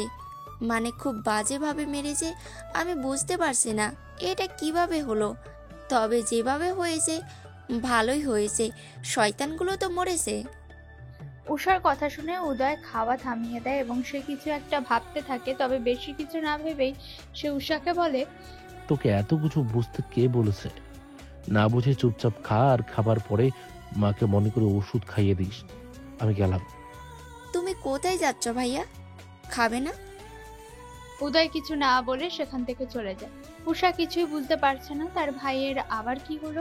উষা আনমনেই বলে, ভাইয়া যেন কেমন হয়ে যাচ্ছে, সেই আগের ভাইয়া যেন নেই। মা? উষার কণ্ঠ পেয়ে উদয়ের মা চোখ খুললেন। মেয়েকে দেখে প্রতিবারের মতোই ইশারায় কাছে ডাকলেন। উষাও হাসি মুখে তার মায়ের কাছে গিয়ে বসে আর তার মায়ের জন্য আনা ঔষধটা খাইয়ে দেয়। উদয়ের মা তার মেয়ের দিকে এক দৃষ্টিতে তাকিয়ে রয়েছে। মায়ের এমন দৃষ্টি দেখে উষা বলে, কি হয়েছে মা, কিছু বলবে? উদয়ের মা অনেক কষ্টে চাপা হাসি দিয়ে ভাঙা কণ্ঠে বলে, না রে মা, উদয় কোথায়? উষা ভাবছে সে তার মাকে কি বলবে। ভাইয়া তো বাড়িতে নেই, এই কথা তার মা শুনলে অনেক চিন্তা করবে। কোথায় গেল ভেবেই ভীষণ অস্থির হয়ে পড়বে। তার থেকে ভালো মাকে মিথ্যা বলে দেওয়া। কথাটি ভেবেই উষা তার মায়ের উদ্দেশ্য বলে, বাবা, ভাইয়া ওই পাশেই শুয়ে আছে। মা সারাদিন অনেক কাজ করে, তাই ক্লান্ত অনেক। উদয়ের মা আর কিছু বলে না। উষাও আর কথা না বাড়িয়ে মাকে ঘুমিয়ে পড়তে বলে সেখান থেকে উঠে চলে যায়। উষা তার ভাইয়ের জন্য অপেক্ষা করতে করতে দরজার বাইরে ঘুমিয়ে গিয়েছিল। উদয় এভাবে তার বোনকে দরজার পাশে চোখ বন্ধ অবস্থায় বসে থাকতে দেখে ভয় পেয়ে যায়। তাই সে তাড়াতাড়ি ছুটে গিয়ে দেখে তার বোন ঘুমাচ্ছে। মনে মনে এক শান্তি অনুভব করে উদয়। তার বোনটা কত বড় হয়েছে ভাবা যায়, তার জন্য কত চিন্তা করে তার বোনটা। তবে উদয় তার হাসি দমিয়ে গম্ভীরভাবে উষাকে ডাক দেয়। উষা সবেমাত্রই চোখ বন্ধ করেছিল, তাই উদয়ের কণ্ঠ পেতেই চোখ খুলে উদয়কে দেখে দাঁড়িয়ে পড়ে। সেই সাথে জিজ্ঞেস করে, ভাইয়া কখন এসেছো আর কোথায় গেছিলে এমন অসময়ে? আমার অনেক চিন্তা হচ্ছিল। আমার জন্য তোকে এত চিন্তা করতে কে বলেছে? তুই এখনো ঘুমাসনি কেন? তুমি এভাবে বাইরে বের হয়ে গেলে কিছু না বলে, আমার কি চিন্তা হবে না নাকি? আর ঘুম আসছিল না আমার। হ্যাঁ, তা তো দেখতেই পেলাম। উষা আর কিছু না বলে মুখ ফুলিয়ে ঘরে চলে যায়। উদয়ও মুচকি হেসে উষার পিছন পিছন ঘরে যায়। বোনটা এত বড় হয়েছে, তবে এখনো বাচ্চামো স্বভাব গেল না ভেবেই উদয় ভিতরে যায়। গিয়ে উষার সামনে বসে বলে, ভুল হয়েছে আমার বোন, আর না বলে এভাবে বাইরে যাব না, ঠিক আছে? উষা তার ভাইয়ের এভাবে কথা বলা দেখে হেসে দেয়। উদয় তার বোনের হাসি দেখে বোনকে জড়িয়ে ধরে। উষাও তার ভাইকে জড়িয়ে ধরে। উদয় বুঝতে পারে উষা কাঁদছে, তাই সে উষার দিকে তাকায়। কি হয়েছে বোন, কাঁদছিস কেন? উষা তাড়াতাড়ি করে চোখের পানি মুছে উদয়ের দিকে তাকিয়ে বলে, না না ভাইয়া, আমি ঠিক আছি, কাঁদছি না, এমনি আর কি। উদয় আর উষাকে কিছু জিজ্ঞেস করে না। নিজের সেই পুরনো টিন দিয়ে বাঁধা ঘরটার দিকে এগোতে এগোতে উষার উদ্দেশ্য বলে, ঘুমিয়ে পড় গিয়ে বোন। উষাও বেশি কিছু না ভেবে নিজের জায়গায় গিয়ে ঘুমিয়ে পড়ে। সারা রাস্তা জুড়ে রিপোর্টার দখল করে রেখেছে। তাদের নানান প্রশ্ন, নানান কৌতূহল, এসব বিষয়ের শেষ নেই। যাকে পাচ্ছে তাকে উল্টোপাল্টা প্রশ্ন করছে। নিজেরাই প্রশ্ন করে আবার নিজেরাই উত্তর দেয়। সাহেদ, রাহাত এবং আরো কিছু আর্মিরাও সেখানে উপস্থিত। সবার সামনে মাইক রাখা। রিপোর্টারদের এসব ফালতু প্রশ্ন শুনে বিরক্ত হচ্ছেন সকলে। কিছু পুলিশ আটকাতে যাচ্ছে, তবে রিপোর্টাররা ঠেলে হলেও ঢুকে পড়ছে। এমন পরিবেশ দেখে শাহিদ বলে, আপনাদের কি এইসব প্রশ্ন জিজ্ঞেস করা ছাড়া আর কোনো কাজ নেই? দেখতেই পাচ্ছেন এখন কি অবস্থায়, তারপরও এমন বিশৃঙ্খলা কেন করছেন? কেন স্যার, পুলিশরা কিছু করতে পারবে না বলেই তো আপনাদের দায়িত্ব দেওয়া হয়েছে। তাহলে আপনারা কিছু করতে পারছেন না কেন? আমরাও মানুষ, আমাদেরও কিছু সময় প্রয়োজন। আর কত সময় চাচ্ছেন? ডাকাতরা যখন দেশে ছিন্নভিন্ন করবে তখন আপনাদের পদক্ষেপ নেবেন? আমাদের কাজ আমাদের সাবধানে করতে দিন। রিপোর্টারকে আর কিছু বলতে না দিয়ে রাহাত বলে ওঠে, ভদ্রতা শিখেননি? একজন মেজরের সাথে এভাবে কেন কথা বলেন আপনারা? আমরা চেষ্টা করছি তো, এবং তাড়াতাড়ি কিছু একটা করব।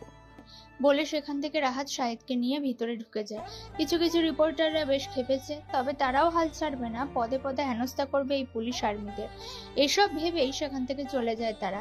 রাস্তা ফাঁকা হতেই আশেপাশে দাঁড়িয়ে থাকা লোকজন থেকে একজন বলে ওঠে, ভাই, ওই রিপোর্টাররা যেমন আর্মিরা ও তেমন কেউ কারো চেয়ে কম নয়।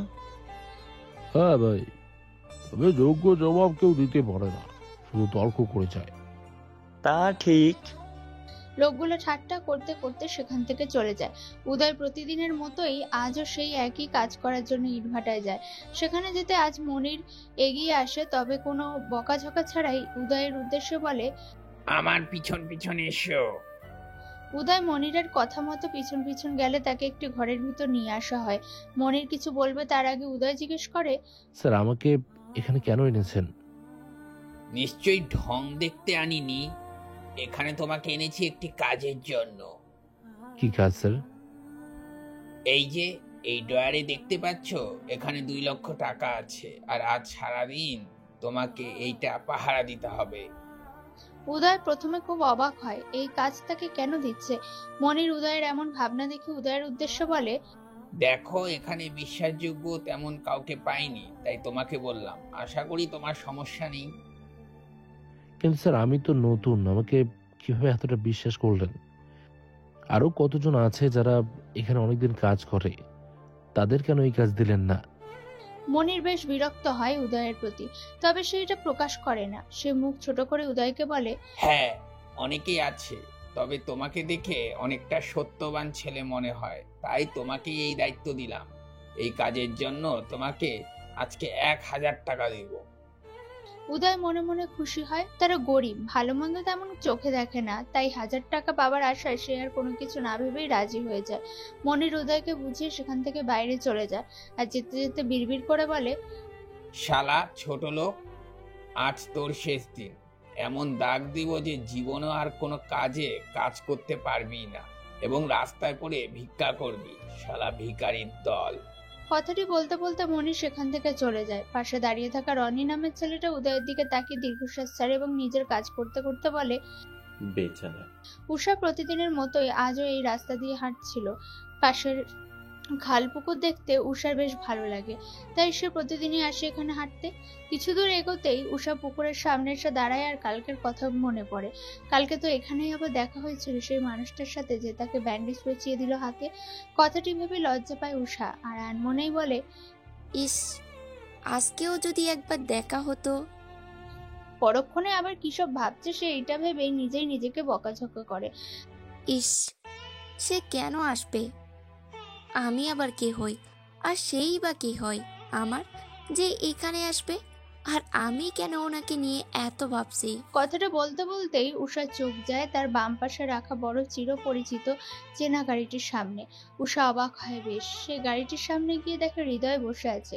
উষা বেশ অবাক হয়ে যায়। সে কিছু বলতেই যাবে তখনই খেয়াল করে তার সামনে কিছুই নেই এবং আশেপাশেও না। সে যেখানে দাঁড়িয়েছিল সেখানেই আছে। তার মানে আমি এতক্ষণ জেগে জেগে স্বপ্ন দেখলাম? কিন্তু কেন তাকে নিয়ে আমি এত ভাবছি? আমার মনে তার জন্য এত ভাবনা কিসের? ভাবতে ভাবতে উষা এদিক ওদিক তাকে এবং ডান দিকে দেখে হৃদয় তার দিকে হেঁটে আসছে। এবারও তার মনের ভুল ভেবে সেখান থেকে হৃদয়ের সামনে গিয়ে বলে, আপনি বারবার আমার কল্পনায় কেন আসছেন? কি চাইছেন আপনি? আমি কেন আপনাকে নিয়ে স্বপ্ন দেখব? এখনো আমার কল্পনায় এসেছেন, তাই না? আমাকে কেন জ্বালাচ্ছেন? আমি জানি আপনি কখনোই আসবেন না এখানে, তাও কেন আমি স্বপ্ন দেখছি বলুন?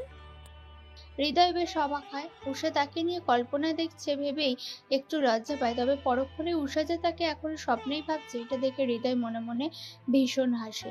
সে তার হাসি থামিয়ে উষার উদ্দেশ্যে বলে, তো উষা, আপনি কেন আমাকে নিয়ে স্বপ্ন দেখেন? যদি কোনো মেয়ে একটি ছেলেকে নিয়ে স্বপ্ন দেখে তাহলে সে তার বিশেষ কেউ হয়। তো আমি কি করে ধরে নেব আমি আপনার বিশেষ কেউ? তার জন্য আপনি আমাকে কল্পনায় দেখছেন। উষা বেশ লজ্জা পায়, তবে হৃদয়কে কল্পনায় ভেবে আবারও বলে, আমি জানি না। আপনি এখান থেকে যান, আর আমার স্বপ্নে আসবেন না আপনি। হৃদয় উষার আরেকটু কাছে গিয়ে বলে, কেন? স্বপ্নে না হয় আসলাম না, কিন্তু বাস্তবে আসলে সমস্যা কি? বাস্তবে কি সত্যি আসবেন? আপনি চাইলে আমি অবশ্যই আসবো।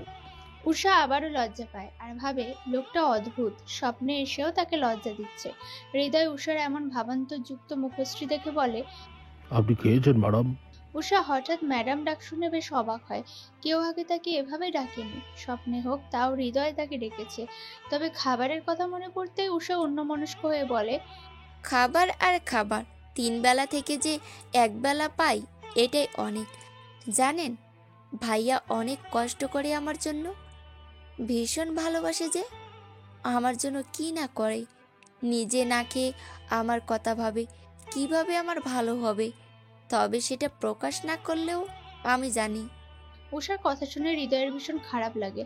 এখনো কত মানুষ আছেন যারা ভালো করে খেতে পায় না, ভালো জায়গায় থাকতে পারে না। তাদের যে কত কষ্ট এটা ভেবেই বেশ খারাপ লাগছে তার। হৃদয় আর কিছু না বলে সেখান থেকে চলে যায় আর উষাও এটা স্বপ্ন ভেবেই আনমনে হাসে। উদয় অনেকক্ষণ যাবৎ এখানে দাঁড়িয়ে থেকে 2 মিনিটের জন্য একটু বাইরে যায়, কারণ উদয়ের মনে হয়েছে তাকে বাইরে থেকে কেউ ডেকেছে।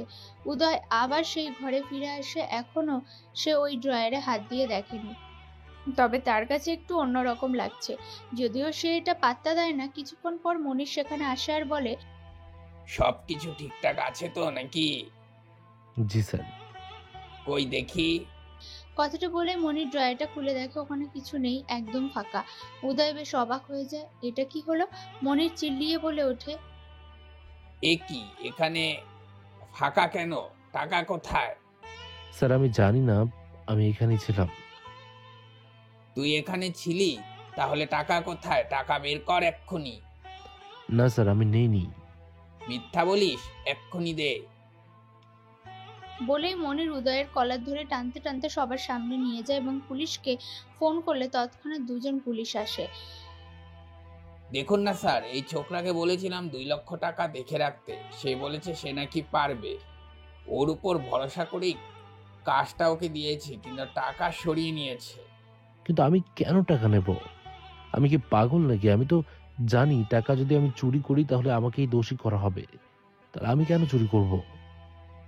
পুলিশদের উদয়ের কথাটা যুক্তিপূর্ণ লাগে, তবে মনির বলে, তুই যে চালাক, ভালোই মিথ্যা বলিস। এর আগেও তুই টাকা সরিয়েছিস। কি বলছেন এইসব? আমি তো মাত্র 2 সপ্তাহ হলো এখানে এসেছি। আর কত মিথ্যা বলবি তুই? সেখানে থাকা আরো কয়েকজন মনিরের সাথে সায় মিলিয়ে উদয়ের বিরুদ্ধে অভিযোগ দেয়। তখনই রনি বলে ওঠে, আমার কাছে প্রমাণ আছে উদয় যে নির্দোষ। রনির কথা সেখানে থাকা সকলে অবাক হয়ে যায়। মনির রনির দিকে তাকায়। এই কি বলছিস রে এসব? কি প্রমাণ আছে তোর কাছে? মিথ্যা বলছিস। তখনই পুলিশদের থেকে সজীব নামের পুলিশটি বলে ওঠে, আপনি একদম চুপ করুন। উনি যখন কিছু বলতে চাইছেন তখন ওনাকে বলতে দিন। মনির আবার চুপ করে গেল। রনি উদয়ের দিকে এগিয়ে তার ভাঙা ফোনটা উদয়ের হাতে দিয়ে বলে, এইটাই, একটি রেকর্ড চালু করে দাও তো ভাই। রনির কথা শুনে সবাই বেশ অবাক হয়। উদয় রনির কথা মতো রেকর্ডার চালু করতে প্রথমে থাকা রেকর্ডটি চালু হয়ে ওঠে, আর সেখানে স্পষ্ট শোনা যাচ্ছে যে, এই ফকিরের বাচ্চাকে ফাঁসানোর একটাই সুযোগ। এই সুযোগে এই ভিখারি তার আসল জায়গাও বুঝবে, আবার নিজেও এতগুলো টাকা পেয়ে যাবে। মাহিনের কথা মতন ওকে তো কয়েকদিন খাটালাম, এবার এমন কলঙ্ক দিব যে জীবনেও এই গরিবের কিছু করার সামর্থ্যই থাকবে না। বলেই মনির হাসে। এতক্ষণ রেকর্ড করা সব কথা সকলে শোনে। মনির চিল্লিয়ে বলে ওঠে, মিথ্যা, সবকিছু মিথ্যা। ওরা দুজন মিলে আমাকে ফাঁসাতে চাইছে। কিরে তোরা বল, ওরা আমাকে ফাঁসাতে চাইছে, এটা আমি না? মনিরের চোখের ইশারায় সেখানে থাকা কিছু ছেলেরাও হ্যাঁতে হ্যাঁ বলে। সজীব বুঝতে পারছে না কি করা উচিত। উদয়কে দেখে মনে হচ্ছে না সে চুরি করবে, আবার রেকর্ডটাও বিশ্বাস করতে পারছে না, কারণ এখন তো এডিটের যুগ। মনির আবার বলে ওঠে, আমি সত্যি বলছি, বিশ্বাস করুন, ওই চুরি করেছে। বুঝতেই পারছেন গরিব মানুষ, এত টাকা দেখে লোভ সামলাতে পারেনি, তাই টাকাটা চুরি করেছে। স্যার কি বলছেন এইসব? ছেলেটাকে কেন ফাঁসাচ্ছেন? তুমি চুপ করো। তুমি এই চোরের সাথে মিশে আছো, তাই না? নির্লজ্জ কোথাকার এই চোর, এক্ষুনি টাকা বের কর। সজীব কিছু না বুঝলেও তার সাথে আসা আরেকটি পুলিশ উদয়কে ধরে নেওয়ার জন্য আসে, কারণ তার কাছে তো তেমন সূক্ষ্ম প্রমাণ নেই। ওই পুলিশটি যেই উদয়কে ধরবে তখনই উদয় বলে ওঠে, ওখানেই দাঁড়ান স্যার। উদয়ের কথা শুনে পুলিশটি ওখানে দাঁড়িয়ে যায়। সবার নজর উদয়ের দিকে। উদয় মনিরের সামনে গিয়ে বলে, গরিব, ভিখারি, ছোট লোক, ফকির, সেসব তো ঠিক ছিল, সহ্য করে নিয়েছিলাম। কিন্তু সমস্যাটা কখন হলো জানেন? যখন আমাকে চোর বলে আপনি সবার সামনে উপাধি দিলেন, মানে আমার চরিত্রকে খারাপ প্রমাণ করলেন। ভেবেছিলাম কিছু বলবো না, তবে আমার সাথে সাথে আপনি আরেকজনকেও খারাপ চোর উপাধি দিতে দুবার ভাবলেন না, তাই আর নয়। কথাটি বলে উদয় সজীবের সামনে যায়, গিয়ে বলে, স্যার প্লিজ এসব সিসি ক্যামেরা দেখার জন্য অনুমতি দিন। মনের হক জগায়। সিসি ক্যামেরার কথা এই গরিব কিভাবে জানলো ভেবে বেশ অবাক হচ্ছে সে। সজীব কিছু বলার আগে সে বলে, কি কি কি বলছিস তুই? কিসের সিসি ক্যামেরা? আমাদের এখানে নেই। আমি লক্ষ্য করেছি। তখনই মনিরকে বাঁচাতে ওখান থেকে একটি ছেলে বলে, মানে স্যার বলতে চেয়েছে আছে কিন্তু নষ্ট। কিন্তু আমি দেখেছি ক্যামেরা চালু ছিল। উদয়ের কথা শুনে মনির আর কিছু বলবে তার আগে সজীব বলে, আপনি একটু চুপ করুন। সে যা করতে চাইছে করতে দিন, তার সম্পূর্ণ অধিকার আছে নিজেকে নির্দোষ প্রমাণ করার। মনির আর কিছু বলবে না। দুজন পুলিশ উদয়, রনি আর মনিরের কাছে যায়। সেখানে সজীবের কথা অনুযায়ী মনির কাপা হাতে ফুটেজ বের করতে দেখা যায় উদয় দাঁড়িয়ে আছে। তারপর ভিডিও চলতে শুরু করে। মনির ঘামছে, সে চাইছে ফুটেজটা বন্ধ করতে। সজীব তার এমন অবস্থা দেখে জিজ্ঞেস করে, আপনি এমন অস্থির কেন হচ্ছেন? আপনি ঠিক আছেন? হ্যাঁ হ্যাঁ। রনি মনে মনে হাসে। আরেকজন পুলিশ ফুটেজটা টেনে দিলে দেখা যায় উদয় একটু বাইরে যায়, আর ঠিক তখনই এই রুমে কেউ ঢুকে, যাকে দেখে অবাক হয় সবাই। আরে মনি, এটা তো আপনি নিজেই।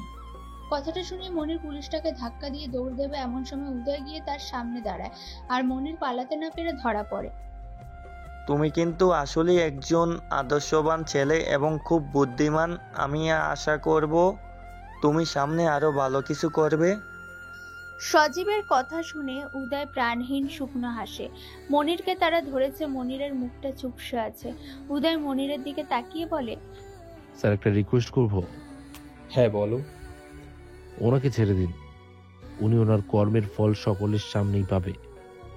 এখন যদি ওনাকে ধরে নেওয়া হয় তাহলে অনেকেই কাজ করতে পারবে না, তাই সবার জন্য হলেও তাকে একবার সুযোগ দিন।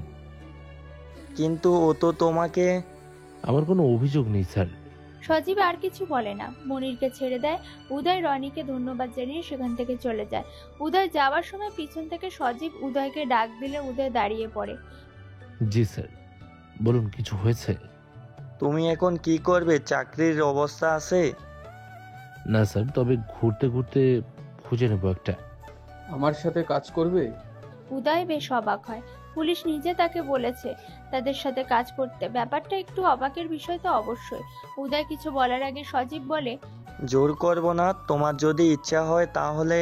সজীব তার পকেট থেকে একটি কার্ড বের করে বলে, এই নাম্বারে ফোন দিয়ে তোমার নামটা বলো, তাহলেই হবে। দুজন পুলিশ বেশ অবাক হয়। ছেলেটা এতই কষ্টে আছে যে সামান্য ফোনটাও কিনতে পারেনি। কথাটা ভেবেই সজীব ইশারা করলে পুলিশটি তার থেকে একটি বাটন ফোন উদয়কে দিয়ে বলে, এটা রাখো তোমার কাছে। উদয় নিতে চায় না, তবে সজীব জোর করেই দেয় আর যাওয়ার সময় বলে, একবার ভেবে দেখো, সময় কম। উদয় ঘরে এসে এতক্ষণ এটা নিয়েই ভাবছে তার কি করা উচিত, তবে উষার ডাকাতে তার ধ্যান ভাঙে। ভাইয়া, মায়ের ওষুধ শেষ হয়ে আসছে। উদয় কি করবে বুঝতে পারছে না কিছুই। তার কাছে যে এখন কোনো টাকাই নেই, সে কিভাবে কি করবে? আজকে যে তাদের না খেয়েই থাকতে হবে। উদয় উষাকে বলতেও পারছে না তার চাকরিটা যার নেই। কয়দিন যাবে আর? 2-3 দিন। এ সময় আবার কি? জানি না ভাইয়া। উদয় গিয়ে দরজা খুলে দেখে একজন লোক হাতে কিছু একটা নিয়ে দাঁড়িয়ে আছে। উদয় কিছু বলবে তার আগে লোকটি উষার উদ্দেশ্য বলে, আপনি কি উষা ম্যাম? হ্যাঁ, কেন? লোকটি হাতে থাকা জিনিসপত্রগুলো উষার সামনে ধরে বলে, এগুলো হৃদয় স্যার পাঠিয়েছেন। তিনি আসতেন, তবে রোগীর ইমার্জেন্সি থাকায় আর আসতে পারলেন না। লোকটির কথা শুনে উদয় আর উষা দুজনেই বেশ অবাক হয়। উষা তো না পারছে অবাক হয়ে একদম নির্বাক হতে। উদয় বুঝতে পারছে না হৃদয়কে। পরক্ষণে তার মনে পড়ে গেল, হৃদয় ওই ছেলেটাই না যে তোকে বারবার বাঁচিয়েছে? হ্যাঁ ভাইয়া। উনি আমাদের জন্য কত কিছু করেছে, আবার এসব কেন পাঠালো? উদয় লোকটির উদ্দেশ্যে বলে, ক্ষমা করবেন, আমরা আর নিতে পারবো না।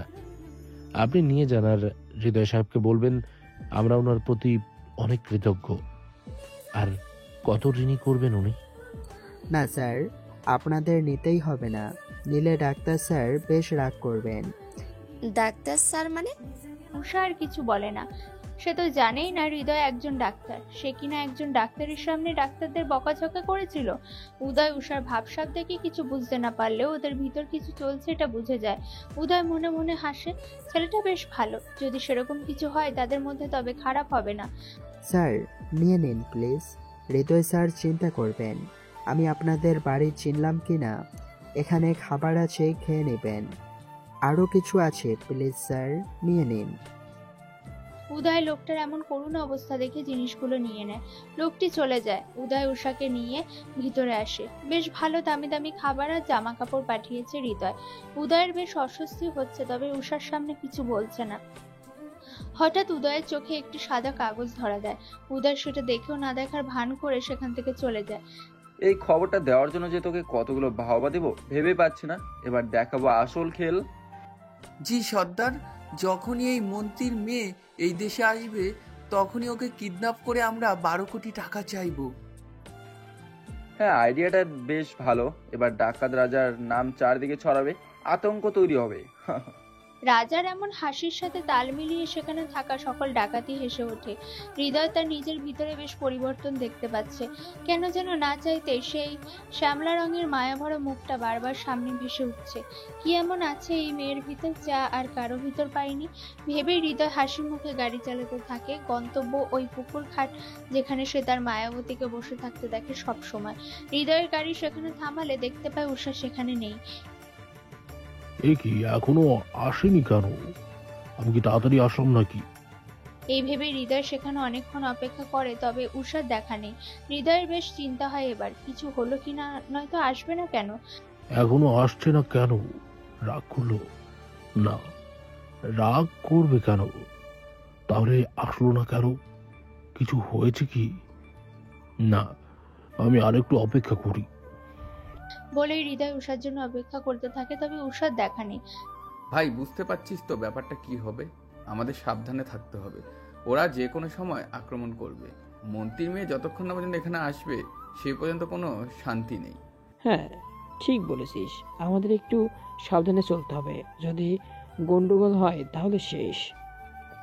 তখনই সালাম দিয়ে একজন আর্মি স্টাফ সেখানে আসে। কি হয়েছে?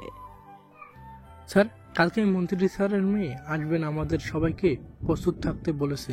বডিগার্ড বাড়িয়ে দিতে বলেছে আর আশেপাশের কিছু রাস্তা বন্ধ করতে বলেছে। মন্ত্রী স্যার নিজে বলেছেন ডাকাতদের জন্য তার মেয়ের কিছু হলে নাকি সে কাউকে ছাড়বে না। আমরা সব দিক দিয়ে চেষ্টা করব, আপনি সবাইকে জানিয়ে দিন। হ্যাঁ, আর সবাইকে এটাও ঘোষণা দিয়ে দাও যেন ম্যাম আসার সাথে সাথে সেখানে অন্তত 200-র মতো হলেও পুলিশ আর আর্মির ফোর্স পাঠিয়ে দিতে। জি স্যার। উষা ঘরেই বসে আছে, লজ্জায় বাইরে যায়নি। কালকের ওই কাগজটি উষা পড়েছে, সেখানে লেখা ছিল, কি ব্যাপার ম্যাম? কোনো সংকোচবোধ করবেন না। এগুলো আপনার আর আপনার ভাইয়ের জন্যই। আপনি যদি আমাকে স্বপ্নে না ভাবতেন তাহলে তো কিছু জানতেই পারতাম না। তবে ভালোই হয়েছে জেনেছি। আমাকে যদি আপনি আপন ভেবে থাকেন তাহলে অবশ্যই সেগুলো গ্রহণ করবেন। আর হ্যাঁ, আমি কিন্তু ওই দিন কল্পনাতে আসিনি। এটি আপনার স্বপ্নের হৃদয়। এই লেখাটা পড়ে উষা বেশ লজ্জা পেয়েছে। তার মানে ওটা স্বপ্ন নয়, সত্যি ছিল। ভেবে লজ্জায় আর উষা পুকুর ঘাটে যায়নি। এদিকে হৃদয় তার অশান্ত মন নিয়ে ফিরে যায়। কেন যেন শান্ত হতে পারছে না সে। কি হলো তার ভেবে পাচ্ছে না। সারাদিন উদয় ঘোরাঘুরি করেও একটা কাজ পায়নি। ভাগ্য ভালো হৃদয় খাবার দিয়েছিল, নয়তো সে তার বোনকে কি খাওয়াতো ভেবে আরো এক দফা কৃতজ্ঞতা প্রকাশ করে হৃদয়ের প্রতি। বাড়ি ফিরেই উদয় তার ঘরে যায় আর অনেক ভিতরে লুকিয়ে রাখা বালিশ বের করে। বালিশ থেকে বের করে পুরনো একটি মেয়ের ছবি, যে ছবিতে মেয়েটি হাসি দিয়ে আছে।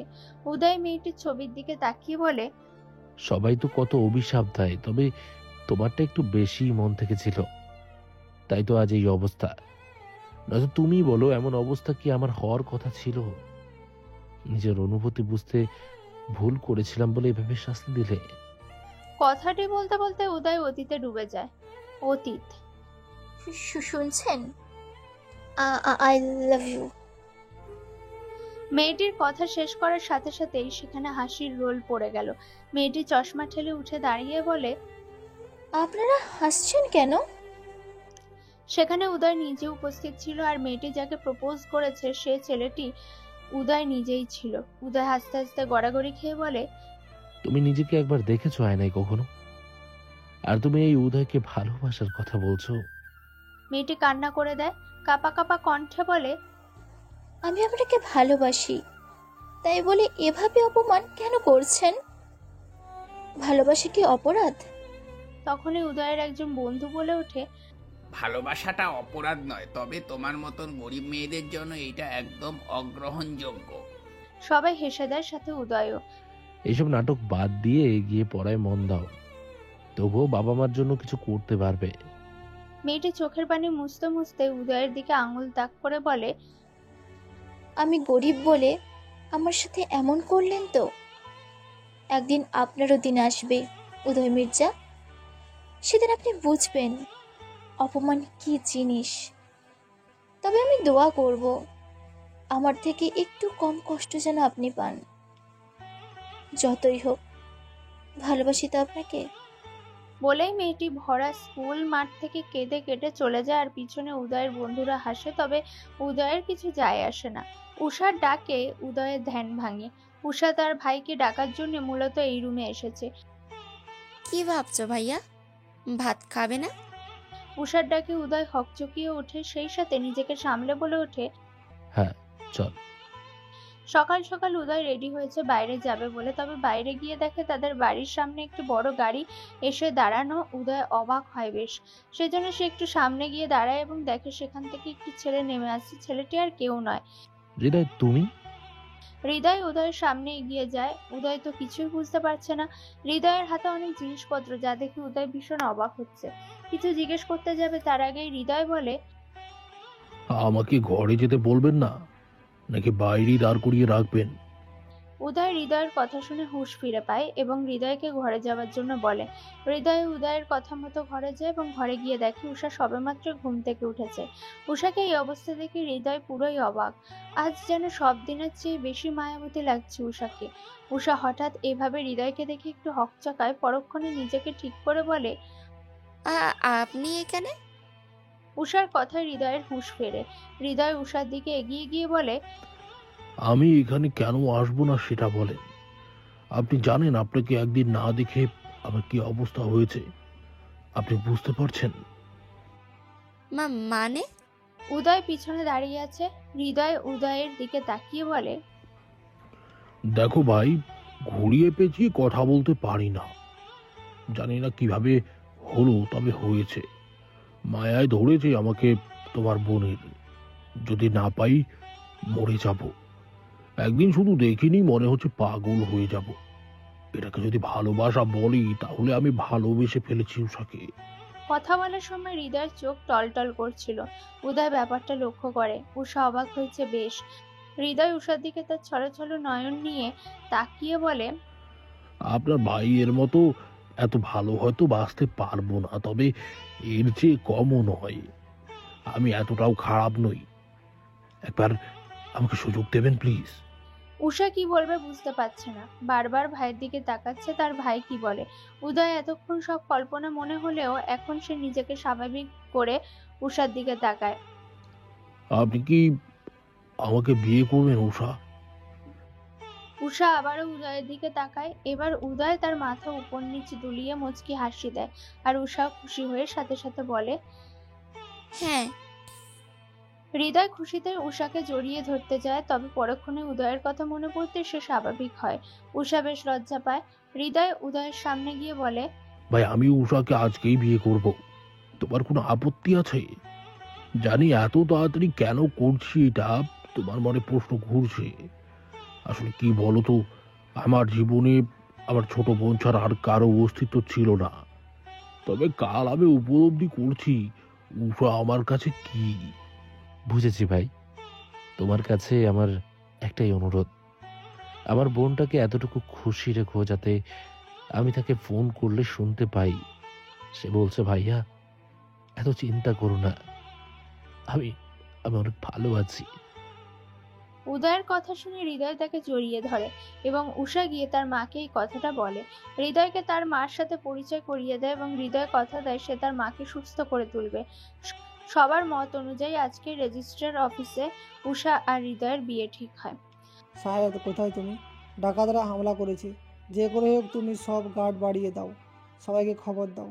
যে করে হোক আমাদের মন্ত্রীর মেয়েকে আগে সেফ রাখতে হবে। হ্যাঁ স্যার, আমি সবাইকে বলে দিয়েছি। তখনই দৌড়ে আসে রাহাত, বলে, ভাই কি হচ্ছে তুই জানিস? ডাকাতরা নাকি একটি রেজিস্ট্রার অফিসের সামনে হামলা করছে, আর ওখানেই নাকি মন্ত্রীর মেয়ের গাড়িকে দেখা গেছে। কি বলছো কি? হ্যাঁ স্যার। সবাইকে এক্ষুনি বলো রেজিস্টার অফিসের সামনে যেতে। আপাতত সবাই গেছে, শুধু আপনারাই বাকি আছেন। হ্যাঁ চলো। যদি মন্ত্রীর মেয়ের কিছু হয় তাহলে আমাদের কাউকে ছেড়ে কথা বলবেন না। স্যার চিন্তা করবেন না, যা হবে ভালোই হবে। শাহিদের সাথে সাথে রাহাতও আর্মি জেনারেলকে ভরসা দেয়। উদয়, উষা আর হৃদয় এসেছে রেজিস্টার অফিসে। উষা তার মায়ের একটি লাল শাড়ি পরেছে, তাকে একদম মিষ্টি বউ লাগছে। হৃদয় যেন আজ চোখ সরাতেই পারছে না উষার থেকে। উদয় তার বোনের দিকে তাকিয়ে নীরবে চোখের পানি ফেলে। বোনটা তাহলে সত্যি বড় হয়ে গেল। কাজীকে ডাকা হয়েছে আগে, তাই সে সব ঠিকঠাক করেই রেখেছে। তবে হৃদয়কে এখনো কিছু শুরু করতে না দেখে উদয় বলে, কি হয়েছে ভাই, এখনো শুরু করছো না কেন? কার জন্য অপেক্ষা করছো? হৃদয় একটু মুচকি হেসে উদয়ের দিকে তাকিয়ে বলে, আমার ছোট বোনের জন্যই অপেক্ষা করছি, এক্ষুনি চলে আসবে। উদয় হৃদয়ের কথা শুনে মুচকি হাসে। কিছুক্ষণ যেতেই হঠাৎ দরজার সামনে দাঁড়িয়ে একটি মেয়ে বলে ওঠে, ভাইয়া। মেয়েটির কণ্ঠ পেয়ে হৃদয় ও উষা দুজনেই পিছনে ফিরে তাকায়। উদয়ও পিছনে তাকিয়ে দেখে বেলি। হঠাৎ নিজের নাম কোনো ছেলের মুখে শুনে বেলি সেদিকে তাকায়। সেদিকে তাকাতেই বেলি একদম অবাক হয়ে যায়। তার হাতে থাকা ফুলটা নিমেষে নিচে পড়ে যায়। উদয়, আপনি? হতভম্ব হয় উষা এবং হৃদয় দুজনে। হৃদয় ভেবে পাচ্ছে না তার বোনকে উদয় কিভাবে চিনল। হৃদয় আরো কিছু বলতে যাবে, তখনই বাইরে থেকে গুলাগুলির আওয়াজ শোনা যায়, যা শুনে তারা সকলে বাইরে যাবে এবং গিয়ে দেখে মুখোশ পরা একজন ছেলে একটি মেয়ের গলায় ছুরি ধরে আছে। সকলেই চিৎকার করছে। হৃদয় অবস্থা বেগতিক দেখে সামনে এগিয়ে যেতে চায়, তবে উষা তাকে আটকায়। এগুলো সব ডাকাতের দল দেখেই বোঝা যাচ্ছে। সেখান থেকে ডাকাত সর্দার রাজা বলে ওঠে, কেউ সামনে আসবে না। কেউ যদি সামনে আসে তাহলে আমি এই মেয়ের ঘাড় থেকে গলাটাই আলাদা করে দেবো। সব সরে যাও, আমার সামনে থেকে সরে যাও, আমাকে যেতে দাও। রাজার কথা শুনে সেখানে থাকা সকল পুলিশ এবং আর্মিরা পিছে সরে যায়। এতক্ষণে শাহেদ সহ জেনারেল আর রাহাত চলে এসেছে। শাহেদ রাজাকে বারবার বলছে তাকে যেন ছেড়ে দেয়, তবে রাজা শুনছে কোথায়। সে আরো দ্রুত এখান থেকে পালাতে যাচ্ছে। হঠাৎ পেছন থেকে একজন আর্মি রাজার মাথায় বন্দুক ঠেকাতে গেলে আয়াত তাকে পিছন থেকে গুলি করে দেয়। সবাই বেশ অবাক হয়। আশেপাশে থাকা মানুষগুলো ভীষণ ভয় পায়। আর্মি জেনারেল জোর কণ্ঠে রাজাকে বলে ওঠে, খবরদার নরপিশাচ, তোর মনে কি একটুও মায়া দেওয়া নেই? মেয়েটাকে ছেড়ে দে। কি পাবি বল মেয়েটাকে ধরে? আমাদের কি লাভ সেটা কি আমি তোকে বলবো রে শালা আর্মি? সামনে থেকে সর বলছি, সরে যা, নয়তো এই মেয়েটাকে কিন্তু আমি মেরে ফেলবো। পরিস্থিতি স্বাভাবিক নয় বুঝতে পেরে ওখান থেকে সকল পুলিশ এবং আর্মিরা সরে যায়। রাজা এবং কজন ডাকাতও সামনে আগাচ্ছে আস্তে আস্তে। তারা গাড়ির দিকে এগোতে নিলেই হঠাৎ পিছন থেকে রাজার মাথায় কেউ ইট ছুঁড়ে মারে। রাজার হাত ফসকে ছুরিটা পড়ে যায় আর মেয়েটা দৌড় দেয়। মেয়েটাকে ধরার জন্য পিছন পিছন আয়াতও দৌড় দেয়। আর তখনই উদয় গিয়ে আয়াতের পায়ে লাথি দেয়। সঙ্গে সঙ্গে আয়াতের মুখ থেকে কাপড়টা সরে যায়। আয়াতকে দেখে সবাই তেমন অবাক না হলেও উদয় আর উষা বেশ অবাক হয়েছে। মাহিন তুই? আয়াত ধরা পড়েছে বুঝতে পেরে সেখান থেকে পালিয়ে যেতে নেয়, আর তখনই তাকে পুলিশ ধরে ফেলে। উদয়কে দেখিয়ে সজীব সামনে এগোতে এগোতে জেনারেলের উদ্দেশ্য বলে, স্যার, আমি ওই ছেলেটার কথাই বলতেছিলাম আপনাকে। ওই ছেলেটাই, ওর নাম উদয়, বেশ সাহসী। দেখলেন, আমার কথার প্রমাণ হলো তো। সজীবের কথায় শাহিদ, আর্মি জেনারেল আর রাহাত উদয়কে খুব ভালোভাবে পর্যবেক্ষণ করে এবং রাহাত মনে মনে বলে, এই হয়তো সেই। উদয় আয়াতকে ধরায় রাজা পালানোর চেষ্টা করছে। আরো কিছু ডাকাতগুলো বন্দুক তাক করে আছে পুলিশ আর্মিদের দিকে। আর্মি পুলিশও এখন কম যাচ্ছে না, তারাও তাক করে আছে নিজেদের দুর্ধর্ষ দামি বন্দুকগুলো ডাকাতদের দিকে। সবাই অন্যমনস্ক হওয়ায় রাজা গিয়ে একটি মেয়ের হাত ধরে ফেলে, যা দেখে সকলের চোখ কপালে। উষা, ভাইয়া আমাকে বাঁচাও। রাজা উষার গলায় ছুরি ধরেছে। ঘটনাটায় সকলে অবাক। হৃদয় তো দৌড় দিতে গিয়েও থেমে যায়। বেলি ভাবি বলে এক চিৎকার দেয়, আর যে মেয়েটির জন্য এইসব হচ্ছে সে তড়িঘড়ি করে তার বাবাকে ফোন করে। উদয় আয়াতকে শাহিদের কাছে দিয়ে রাজার দিকে ছুটে যায়, তবে রাজা উষার গলায় ছুরি বসিয়ে রাখায় উদয় থেমে যায়। দেখুন, ছেড়ে দিন আমার বোনকে। ও কি করেছে আপনার? ও ছোট মানুষ, ওকে ছেড়ে দিন প্লিজ। দরকার পড়লে আপনি আমাকে মেরে ফেলুন, তবু ওকে কিছু করবেন না। কেন রে, তোর খুব কষ্ট হচ্ছে বুঝি? তোর জন্য আমরা ধরা পড়েছি, তোকে ছাড়বো না আমি। দেখো রাজ, মেয়েটিকে ছেড়ে দাও তুমি, নইলে পরে কিন্তু বিপদে পড়বে। কিসের বিপদ? এখন তো সব থেকে বড় বিপদ আমি নিজেই তোদের জন্য। আমাকে যেতে দে, নয়তো আমি ছাড়বো না, কাউকে বলে দিলাম। দেখেন, ভালোভাবে বলছি, ছেড়ে দিন আমার বোনকে, নয়তো কি করবি তুই শালা ছোট লোক গরিব? বলেই রাজা উদয়ের দিকে হাতে বন্দুক নিয়ে এগিয়ে যেতে নেয়, তবে উষা রাজার হাত সরিয়ে দিয়ে বলে, ভাইয়া সরে যাও প্লিজ, ও তোমাকে মেরে ফেলবে। কি বলছিস এসব উষা? হ্যাঁ ভাইয়া, সরে যাও। আমি নিজে মরবো, তবুও তোমার কিছু হতে দেব না। উদয় আর কিছু বলবে তার আগে হৃদয় তার রক্তচক্ষু নিয়ে উদয়ের হাত ধরে একসাথে দৌড় দেয়। ঘটনাটা এত তাড়াতাড়ি হলো যে কেউই বুঝতে পারলো না কি থেকে কি হচ্ছে। রাজা কিছু বোঝার আগে উদয় গিয়ে রাজার নাক বরাবর একটা ঘুষি বসিয়ে দেয় আর হৃদয় উষাকে ধরে। এই ঘটনায় সবাই যেমন অবাক হয়েছে তেমন খুশিও হয়েছে। এতক্ষণে মন্ত্রীর গাড়িও এসে গেছে। সেই গাড়ি থেকে নেমে উদয় আর রাজার এমন সাহসিকতা দেখলো। উদয় রাজার হাতটা পেছনে মুড়িয়ে ধরে। রাজার হাত থেকে ছুরি আর বন্দুক দুটোই পড়ে যায়। সেই সাথে ব্যথায় চিৎকার করে ওঠে রাজা। এমন ঘটনায় সকল আর্মিরা মিলে সব ডাকাতদের আটকে ফেলে এবং তাদের হাতে থাকা বন্দুকগুলো নিয়ে নেয়। রাজা এখনো ছোটার জন্য ছটফট করছে, তবে উদয়ের হাত থেকে কি আর ছোটা এত সহজ? উদয়, ছেড়ে না ওকে। ওকে ধরার জন্য অনেক কাঠ ঘর পোড়াতে হয়েছে আমাদের। ও দেশের শত্রু, মানুষের শত্রু। জি স্যার। হৃদয়, উষা আর বেলিকে নিয়ে তাড়াতাড়ি চলে যাবে এখান থেকে। না, আমি যাব না ভাইয়াকে ছেড়ে। যাবন, আমার আমার কিচ্ছু হবে না। আসবে তো সত্যি? হ্যাঁ বোন, আসবো। হৃদয় উষাকে নিয়ে যেতে নেয়। বেলি একবার পিছনে উদয়ের দিকে তাকায়। মেয়েটা না পারছে কিছু বলতে, না পারছে সইতে। কিভাবেই বা বলবে? সে তো অভিমান করেছে এই মানুষটির সাথে, নিজেকে কথা দিয়েছে ভুলে যাবে একে। বেলি আর পিছনে তাকায় না, হৃদয়ের সাথে চলে যায়। উদয় দূর থেকে বেলির হাবভাব দেখে এবং মনে মনে হাসে। উষারা চলে যেতেই উদয় মন্ত্রীর দিকে তাকিয়ে বলে, স্যার, আমি একটা পারমিশন চাই। এমন শয়তানের এই দুনিয়ায় বেশিক্ষণ থাকার অধিকার নেই। মন্ত্রীবাবু উদয়ের কথা বুঝতে পেরে উদয়কে পারমিশন দেয় এবং সাথে সাথে শাহেদ আর আর্মি জেনারেলও হ্যাঁ বোধক মাথা নাড়ায়। উদয় অনুমতি পেয়ে রাজার হাত ভেঙে দেয়। আমাকে ছেড়ে দে, আমি চলে যাব, ছেড়ে দে আমায়। তোকে ছেড়ে দেব? ছেড়ে দিতাম যদি তুই আমার বোনকে আঘাত করার কথা না ভাবতি, কিন্তু তুই ভুল করেছিস। মেরে ফেলো উদয় এই মানুষরূপী শয়তানটাকে। উদয় আর কথা না বাড়িয়ে রাজার কপাল বরাবর একটি গুলি করে আর সাথে সাথে রাজা নিচে লুটিয়ে পড়ে। উদয়কে ডেকে আর্মি অফিসার নিয়ে এসেছিল সবাই এবং তাকে একজন আদর্শ আর্মি অফিসার হিসেবে উপাধি দেওয়া হয়েছে। যেই কাজ কোনো আর্মি পুলিশ করতে পারেনি সেই কাজ অধিক সাহসের সাথে করে দেখিয়েছে উদয়। শিক্ষাগত যোগ্যতার উচ্চতা কোনোটাই কম নেই এই সুঠামদেহী পুরুষটির মধ্যে। তবে এর বাধা কোথায়? উদয়কে নিজেদের টিমে পেয়ে শাহিদ সহ সকলের মুখে হাসি। উদয় সবার থেকে বিদায় নিয়ে ফেরার সময় হঠাৎ মন্ত্রীর মেয়ে উদয়কে ডাক দিয়ে বলে, মনে কি কেউ আছে? জায়গা খালি হবে মিস্টার? উদয় মুচকি হেসে বলে, না বোন, জায়গা তো 5 বছর আগেই ভরে গেছে, এখন আর খালি নেই। বড্ড বড্ড বেশি মায়া জন্মেছে বুঝলে। উদয়ের কথায় মিমি মলিন হাসে। উদয় মিমিকে বিদায় জানিয়ে চলে যায় তার গন্তব্যে। উদয় বাড়ি ফিরেই দেখে তার বাড়িটা ভাঙা হচ্ছে। সে দৌড়ে যেতে হৃদয় আর শাহেদ রাহাতকে দেখতে পায়। শাহেদ উদয়কে দেখে। উদয় কিছু বলার আগে শাহেদ বলে, চিন্তা করবেন না স্যার, এটা আমরাই করছি। আর কত কষ্ট করবেন? আপনার মাকে হসপিটালে অ্যাডমিট করেছে হৃদয়। শাহেদের কথা শুনে উদয় হৃদয়কে জড়িয়ে ধরে। শাহেদ মুচকি হাসে।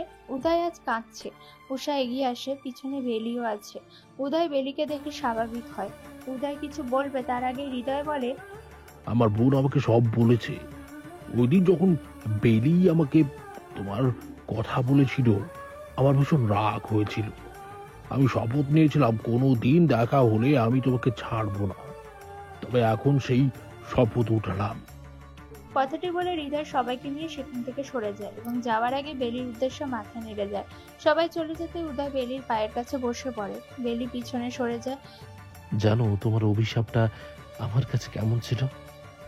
একটা অতি ভয়ঙ্কর খারাপ স্বপ্নের মতো। বিশ্বাস করো, আমি বলে বোঝাতে পারবো না। কলেজে তোমার প্রতি অবিচার করেছিলাম আমি। নিজের অহংকার আর দাম্ভিকতায় অন্ধ ছিলাম। হঠাৎই একদিন আমাদের জীবনে কালো ঝড় ধেয়ে এলো। বাবা আমাদের ছেড়ে উপরে চলে গেলেন। সইতে না পেরে মা প্যারালাইজড হয়ে বিছানায় পড়লেন। বাবার ব্যবসা, ব্যাংক, লোন সব মিলিয়ে মুখ থুবড়ে পড়লাম আমি। একসময় দেউলিয়া হয়ে রাস্তায় ভিখারি হলাম। এত কিছুর মধ্যেও তোমার অনুপস্থিতি আমাকে মরণ যন্ত্রণা বুঝিয়েছে। অনেক খুঁজেছি ক্ষমা চাইবার জন্য, কিন্তু কোথাও পাইনি বেলি। তবে একটা কথা বলবো। জানি কথা বলার কোনো যোগ্যতা নেই তোমার সাথে আমার। আমাকে ক্ষমা করো বেলি। I am really sorry. বেলি উদয়ের কথা শুনে কেঁদে দেয়। উদয় শুকনো প্রাণহীন হেসে পুনরায় বলে, জানি মেনে নিতে পারবে না আমাকে, তবুও বলছি আমি তোমাকে খুব ভালোবাসি বেলি। উদয়ের মুখে ভালোবাসার কথা শুনে ফুপিয়ে কেঁদে উদয়কে শক্ত করে জড়িয়ে ধরে বেলি বলে ওঠে, আপনি খুব খারাপ, আপনাকে আমি অনেক শাস্তি দেব দেখবেন। চোখের পলকেই কেটে গিয়েছে 3টে বছর। সবাই সবার পরিবার নিয়ে বেশ ব্যস্ত। উদয়ের মা পৃথিবী ত্যাগ করেছেন 2 বছর হলো। সময়ের সাথে পাল্লা দিয়ে উদয় বেশ দক্ষ এবং দেশের গর্ব হয়ে উঠেছে। হৃদয় উষাকে নিয়ে বেশ খুশি আছে। সেরা সুখী বউ তো বেলি নিজেই। এত খুশির ভিতর শাহেদ আর রাহাত এখনো আগের মতোই আছে। হঠাৎ করে শাহেদ বলে ওঠে, এত কিছুর ভেতরে একটা জিনিস কি দেখলাম জানিস? কি? ভাই বোনের ভালোবাসা যে কতটা গভীর হয় তা ওদের না দেখলে সত্যি জানতাম না রে ভাই। রাহাত ও শাহেদের কথায় হ্যাঁ মিলিয়ে স্মিত হাসে।